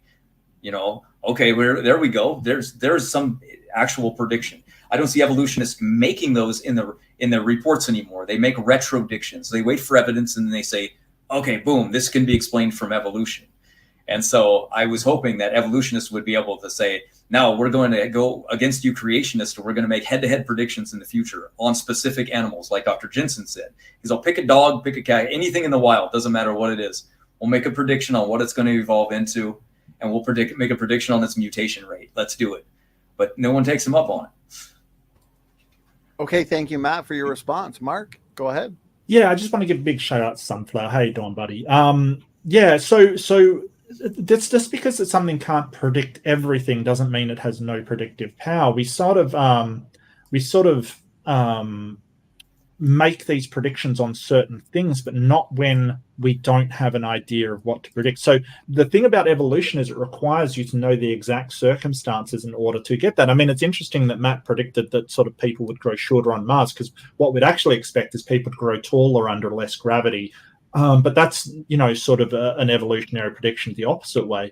Do we know? No, of course we don't. We don't know what pressures there will be on Mars, even sexual selection, right? So if suddenly in the future, crooked noses are attractive to the opposite sex, and that's what everybody selects their partner on, that will become a feature of humankind or any animal that happens. So it's very difficult to make those kind of predictions, but that doesn't mean we haven't made predictions about what we find. like I said, every time we dig down and find the fossil record in the places that we expect, that is a testable prediction. If there is one fossil out of order, if there's a bird in the middle of the the early layers, then that is something that basically falsifies evolution. But that has never happened, not once. So the idea that we can't predict certain things doesn't mean it has no predictive power. And I think that, sort of creationists, I mean, they're predicting the world will end as they have done thousands of times in the past. So, I'm not sure how they could predict anything besides, trumpets blaring and, I don't know, 4 horsemen and things like that. But I mean, I won't hold my breath on that one. Okay, thank you, Mark. Matt, you get the last word. Question was for you. Okay. Yeah, I'm glad we don't find any birds in the early fossil record as well, because that would destroy the global flood idea as well. The geologic column is like lots of it's still going to mimic a lot what we would expect from a global flood. As for the college textbooks on evolution, they in the evolutionary textbook Tree Thinking, they don't have a single tree of life that includes the name of a single common ancestor. So they don't even have enough confidence based on the fossil record to even name common ancestors. So there's, like I said, lots of subjective things when it comes to the fossil record. I'm not a big fan of it, obviously. I like genetics and biology and the things that we were talking about today much more. Okay, thank you for the final word there, Matt. Moving on to the next question. Another super chat comes in from George Baum. Thank you very much for the super chat support. And question for Mark. CO2 during the Cambrian was 7,000 ppm, not 400 of today. Your fossil record shows the most expansion in life. How can you support your assertion? Yeah, well, I mean, that was specifically for humans. It may be other factors at work. I mean, during the Cambrian explosion, we had an explosion of all types of creatures, not just thing. But I mean, I would have to double check that your readings on the Cambrian are true. I presume that you got that from ice core samples. Yeah, so just a quick fact check. It was as high as 4,000 parts per million and 180 during the Quaternary glaciation. So, I mean, there are maybe other factors at work there. I'm not entirely sure what you're on about, and whether there were organisms. How do you tell in that whether organisms were more adapted to carbon dioxide than current organisms? You would have to show that somehow. Good luck, George. Go for it. Thank you, Mark. Matt, if there's anything you'd like to add, go ahead. Sure. I think evolution predicted that 4.5 billion years ago, the atmosphere contained almost no oxygen. And then the new research actually came out and showed that right at the very bottom, that actually it was pretty temperate and meteor clear in a watery world, basically a Garden of Eden from the very beginning. So that's kind of, I guess you're right, Mark. I guess he did get it from ice cores. I'm not sure either, though. But yeah, maybe he can update. Oh, wait, there. I was just seeing if he said it in the comment section. Yeah, I don't know. Right there. Oh, he said you need to show it, Mark. It's your assertion. Look, I point out, like, somebody asked me one of these questions about what will happen in the future of this. I say it's pure speculation, right? And I'd make this absolutely obvious. It's pure speculation. If CO2 rises, then I would expect, as speculation, to see organisms be able to evolve to cope with that higher CO2 level. Matt agreed with me. So I don't know why you're going back to say, hey, organisms during this time, you're making the assertion that the Cambrian explosion could not have happened because there was a high CO2 level. I don't know that that's true. I don't know that organisms weren't adapted to a higher CO2 level, because you're saying higher CO2 couldn't have had an explosion. you are making that assertion, or at least you're suggesting that assertion. I'm not. Like, you need to actually look at what you're saying, because you're meshing two things that are not necessarily the case. And again, like, just because something was temperate doesn't say anything about the gas levels in that environment. Like, just because it was temperate and balmy doesn't mean there was a ton of oxygen around. In fact, if things are temperate, if they're warmer, it suggests more CO2, not less. So the idea that, well, we predicted there'd be a lot of CO2 in the atmosphere at planetary formation, it's temperate and balmy, therefore no CO2, that's a non sequitur. That does not follow that. Okay, Mark, thank you very much for the last word on that one. Next one comes in, another super chat from John Q. Smith. Thank you very much. Question for Mark again. Explain why you think matter from nothing is not a miracle. Don't use time and evolution. They have not been proven fact. No, well, time doesn't exist now. Yeah, no, it's time is just an imagination thing, and evolution is a fact. Sort of, the theory you might disagree with, but things change, heritable characteristics over time. That is a fact, and you've got to learn to deal with that in some way. So the something from nothing is a purview of creationists. Sort of the way that scientists think about it is not creation ex nihilo, from literally nothing. There is simply one book that came out, Lawrence Krauss's book, that was a universe from nothing, that sort of was jumped on to say, oh, you believe in no, they don't. His term for nothing was a quantum field. That is okay. So the simplest way to explain it, if you get matter, and this is a terrible explanation because I'm not a physicist, but if you get matter and antimatter, squish them together, they annihilate. They create a quantum field where there is no gas, no matter, no plasma, nothing of any type. It's just sort of a dispersed energy quantum field. So just imagine if that quantum field split into matter and antimatter. That's a terrible explanation, but it's not nothing, like a philosophical, like I've got nothing in my hand. It's simply a different state. So question is malformed. Time's a thing. Like, it's a proven fact that time. I don't. Yeah, terrible question. Thank you for your response, Mark. Matt, anything you'd like to add? Yeah, I don't really know about something from nothing, because I'm pretty sure he was what Stephen Hawking said, that there was gravity. I think he mentioned that things came from gravity. Just gravity alone was enough to start everything. So that gravity is still something. It's just not a tangible something. But yeah, I don't know what he meant by the no time. I think he meant time itself hadn't existed yet, because you need time, matter, and space to exist at the same time.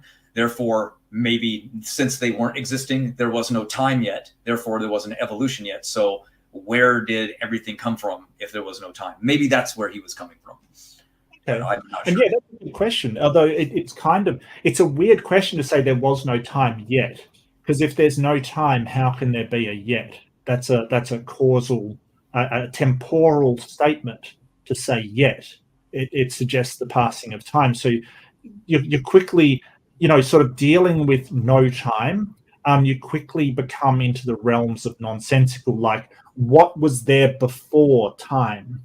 And it's like, well, what does before even mean when there is no time? Because how can there be a before? So Sean Carroll, who's an astrophysicist, he put forward that perhaps in the Big Bang, and we don't know for sure, there is a limitation on how far we can look back with physics, because we get to Planck time and we don't know what's happening past our physics kind of breaks down. But it is possible that start of the universe was stretched out to infinity, that as time, as everything compressed, time basically slowed until one moment lasts forever, or one tiny infinitesimal dot lasts forever. Do I know this to be the case? No, I'm not claiming to know, but that is one hypothesis. And if that hypothesis is true, then there is no before time. There is just sort of an eternal universe. Okay, thank you for the last word, Mark. Another one from John Q. Smith. So we got a John Q. versus Mark Reid impromptu debate here. $5 super chat. Question for Mark. So he says, evolutionists fake many discoveries, claim facts because they write them down. Don't you see you have faith spattered between your facts? Mark, go ahead. Yeah, something spattered here. Look, they don't fake discoveries. Don't, this whole idea that scientists, this conspiracy theory that scientists are somehow faking it because of the quite frankly not at all huge amounts of money they get is just ridiculous. Claim facts because they don't write them down. I mean, facts are basically what we agree on. So a fact is like, we see the inheritable characteristics of animals change over time.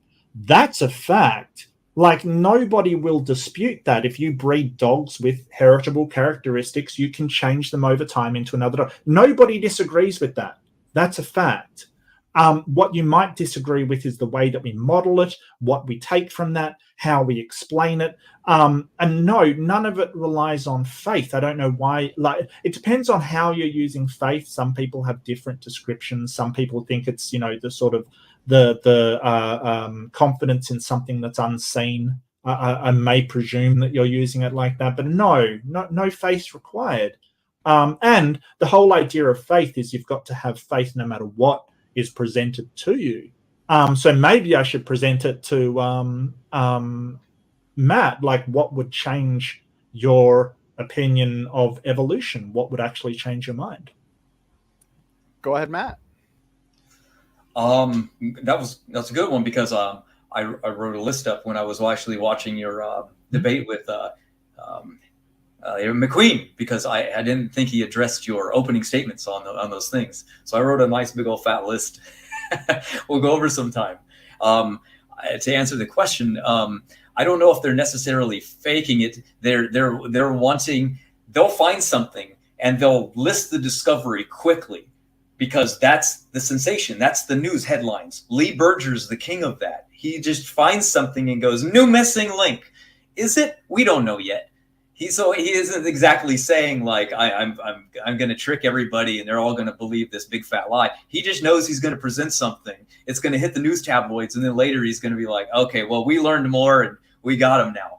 And that's the main case, I think, that I keep seeing and everything. And then here's one that they do when they find something. This girl admits that the general perception is that there's a competition to get the oldest dates, and there's kudos in it. They know if you find an earlier specimen that's maybe the common ancestor of something, man, you're gonna get something from it. There's gonna be a benefit to you some way or another, whether or not it's publication, the cover of a magazine, whether it's new grant money. There's something to be deemed from it. So that's the main incentive, I think. Okay, thank you, Matt. Mark, you get the last word. Go ahead.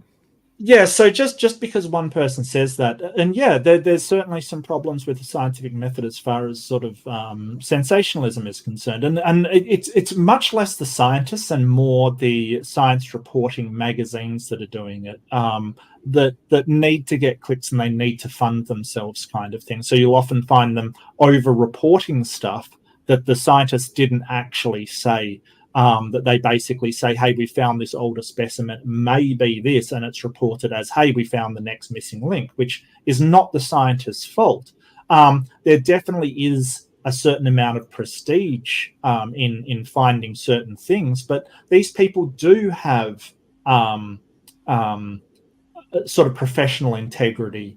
And I'd hope that if you have professional integrity, you would extend to them the same thing. It's not a conspiracy. It's not, and this whole idea means that everybody in the industry is in on it. Basically, is ridiculous, because all of these people cited that Matt cited as sort of people in the evolution sphere, they all still believe in evolution. They still accept it as the truth. So. The only people that disagree with it are people with a vested interest in their religion to disagree with it. That's the only people out there. And that it sort of point out, oh, well, these scientists, they have these interests to gain notoriety and stuff like that. Well, parallel it with the people who have a vested religious fundamentalist incentive for it not to be true, and will basically stop at nothing for it not to be true. They've made a whole bunch of blunders in the past, like sort of saying, hey, this isn't true, denying that Lucy, the Australopithecine afarensis, is actually true, denying a whole bunch isn't true, and they've had to back off on every single claim because, obviously the evidence mounts up and mounts up and mounts up. They gave that,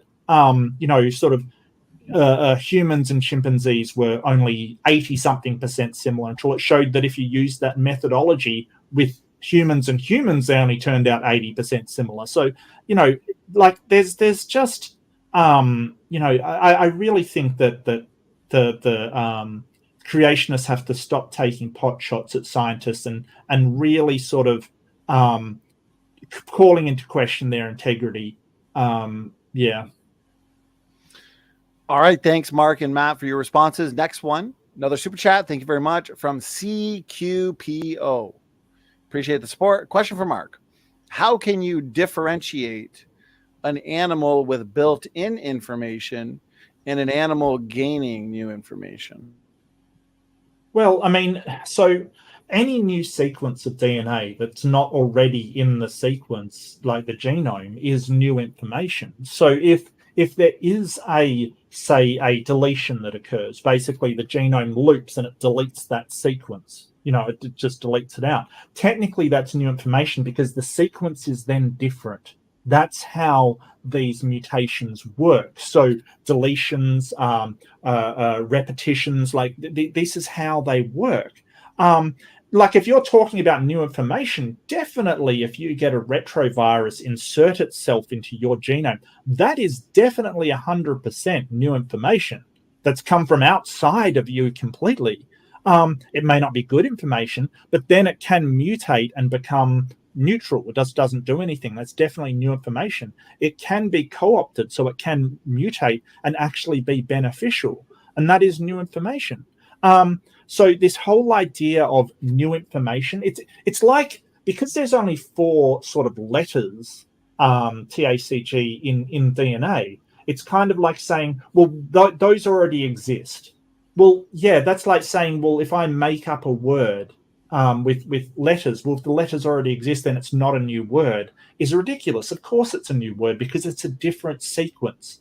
So I think gaining sort of an animal built-in information would be the way that sort of epigenetics happens, the way that the genome is expressed, that the sequence doesn't in fact change, but regions are turned on and off. That would be built-in information as far as I would consider it.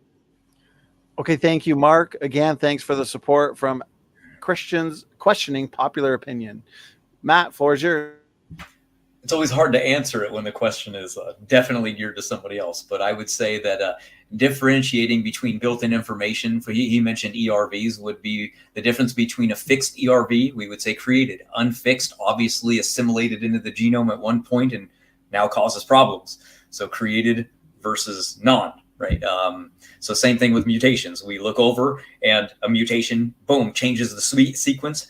That now how it's read, and it's going to express something different. So that information is now changed, and we would say it's oftentimes going to be for the worse. And the information that comes from mutation can't lead to the amount of evolution that's required in the textbooks in the linear scale of things. That's why we don't see it in experiments from really small bacteria, really living short amounts of time, to the point where they become something else.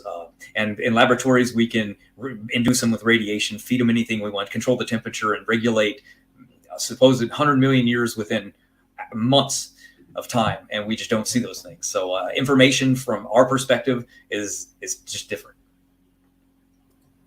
Thank you, Matt. Mark, you get the last word. Go ahead. Yeah, that's kind of weird because sort of, we don't see them fixed. Of course they're fixed. Sort of these viral sequences have to be fixed to be part of the normal human genome. So sort of saying they're unfixed means that they're not part of the standard. Like it's very weird for you to say so, because we know that, like the HRV, HERV K that I expressed, that was the Phoenix Rising, that is a fixed part of the genome. Like, I don't know why you would say that. And sort of to say we haven't seen sort of these very fast replicating things turn into anything else. Of course we have. There's a Cladomonae reinhardti, which is the algae that became multicellular. Of course we see massive changes in sort of very short-lived or short cycle organisms, as well as, you know, things like in the Lenski labs doing the E. coli experiments on citric acid. Definitely we see sort of changes. It's just that it takes longer for the changes that you're sort of talking about to actually occur. But I think the jump from single cell to multicellularity is a huge leap, evolutionarily speaking, that you know, forward kind of thing. So I'm not sure where you get that information from, that we don't see these changes, because we do. Okay, thank you for the responses, Mark and Matt. And we've made it to the end. We got one last question. One of your biggest fans, Mark. Question from Bubblegum Gun. $2 super chat. Thank you very much. Short and sweet. Mark, how long ago did the HERV-K infect the genome? Yeah, I would have to look it up. I think it was when humans split from chimpanzees and stuff, but I would certainly have to look it up. I think from memory about a few million years ago, I believe, but I would have to look it up. And just I don't have that information. Okay, so the youngest, if you're talking about the youngest that I was talking about, the HML2 Pro virus integrated as recently as 100,000 years ago. So relatively recently. Okay, appreciate it, Mark. Matt, floor is yours. Any thoughts? Well, HERVQ would be the human line. So obviously we would say at creation. But if it was inserted, yes, it would have been inserted fairly soon after creation, probably went in. But if it went in, because again, I think HERVK has something to do with the placental development. So I think humans require it. Again, I would have to say then probably at creation. It's a functional thing required for reproduction. As far as I remember, the HERVK. Yeah, I'll just go with that. Okay, thanks, Matt. Mark, you get the last word. Go ahead. Yeah, so it's syncytin is the placental one, so a different family. The HERVK is responsible for something else, but this particular one, so 100,000 years ago. So really, if you're talking sort of 6,000 to 10,000 years ago, I sincerely doubt that's enough time for the retrovirus to insert, be endogenized, so passed vertically down through generations, and then be fixed in the population, so it becomes a normal part of the human genome in that amount of time, and of course mutate, so it no longer is an infectious agent, because don't forget, without manipulation, the HERVK does not infect. We have to manipulate it slightly, very, very slightly, but slightly, in order to turn that back into an infectious agent, which we can do. So all of that within a few thousand years, the mutation rates must be insane, just insane. Okay, Mark, thank you for the final word, and that wraps up the audience Q&A. It's been a comprehensive debate. It's been a long debate, and so I want to thank our guests tonight, Mark Reid and Matt, for the time that they've given to us for this much anticipated debate. I've looked forward to it. The audience has, and I think you guys lived up to the hype. It's been a great debate. Lots of great topics and points discussed. This was enjoyable. I look forward to re-listening to this. Okay, so with that, let's get some final words, quick final words and thoughts before we call it a night. And Mark, I know you got an after show to get to. So therefore, Mark, let's start with you. Thanks again for doing this. Lots of fun as usual. Final words, final thoughts. Oh, my pleasure. I love coming in and debating. It's really good fun. Thanks to Matt for being here and providing opposition, and thanks Donnie for moderating, and thank you everybody for listening in and sort of giving me a fair shot. I think that all in all, I think that sort of we've got sort of more evidence for evolution than just about anything else. I find it hard to, because I'm really going back to Matt didn't really answer what would convince him so much. All that would convince me is a reasonable amount of evidence that falsifies evolution. That's it. So sort of like I said, finding a fossil out of place where it should be there, finding something that doesn't fit within the evolutionary tree, or we can't fit within the evolutionary tree would do it. Just finding something out of the ordinary, very, very, small amount of evidence, but compelling, overwhelming, and reliably gathered that shows that evolution is false would do it for me. Okay, Mark, thank you for the final words and final thoughts. Matt, thank you as well for nearly 3.5 hours of your time for this awesome debate. So quick final words, final thoughts. Yeah, I had a good time. I don't debate much just because I'm not good at it, but I like Mark. That was interesting. I was nervous. I was training a lot for this one too. I didn't know what was going on. I prepared like 1,000 photos and then I lost them right at the beginning. I was like, oh no, I don't know what I'm going to do. But that was fun. It was good. I just try to answer everything. And I've done that in my last debates. And this one was a disaster because he wanted 2 topics in particular. And I didn't really get to them. So I'm sorry, Mark. No, that's okay. That's right. No. I only meant in your rebuttal kind of thing. It's perfectly fine. It's not a problem. It's just, that's usually what the rebuttal's for. It's more if you want to waste your rebuttal, go for it. It's not it doesn't worry me. No big deal. A long debate though is pretty long. But I'm fine with it. Overall, good. I guess I won't be seeing you at the after show. This is too much. No, that's fine. That's hours, fine. I'm good, man. Well, I mean, everyone's welcome as long as we're sort of respectful, and I promise to be as well. So that's fine. It's not a problem. Cool. Good. All right, gentlemen. I think you guys played off each other well. This was a fun debate. Definitely no boring parts. You guys kept our attention, and so I want to thank you for that. Mark, Matt, again, thank you for your time. To the audience, thank you for tuning in. We've had, over 100 people the entire time for 3.5 hours. So Mark, Matt, thank you. To the audience, thanks for your questions, support, and we'll see you on Monday. Standing for Truth is out. God bless all.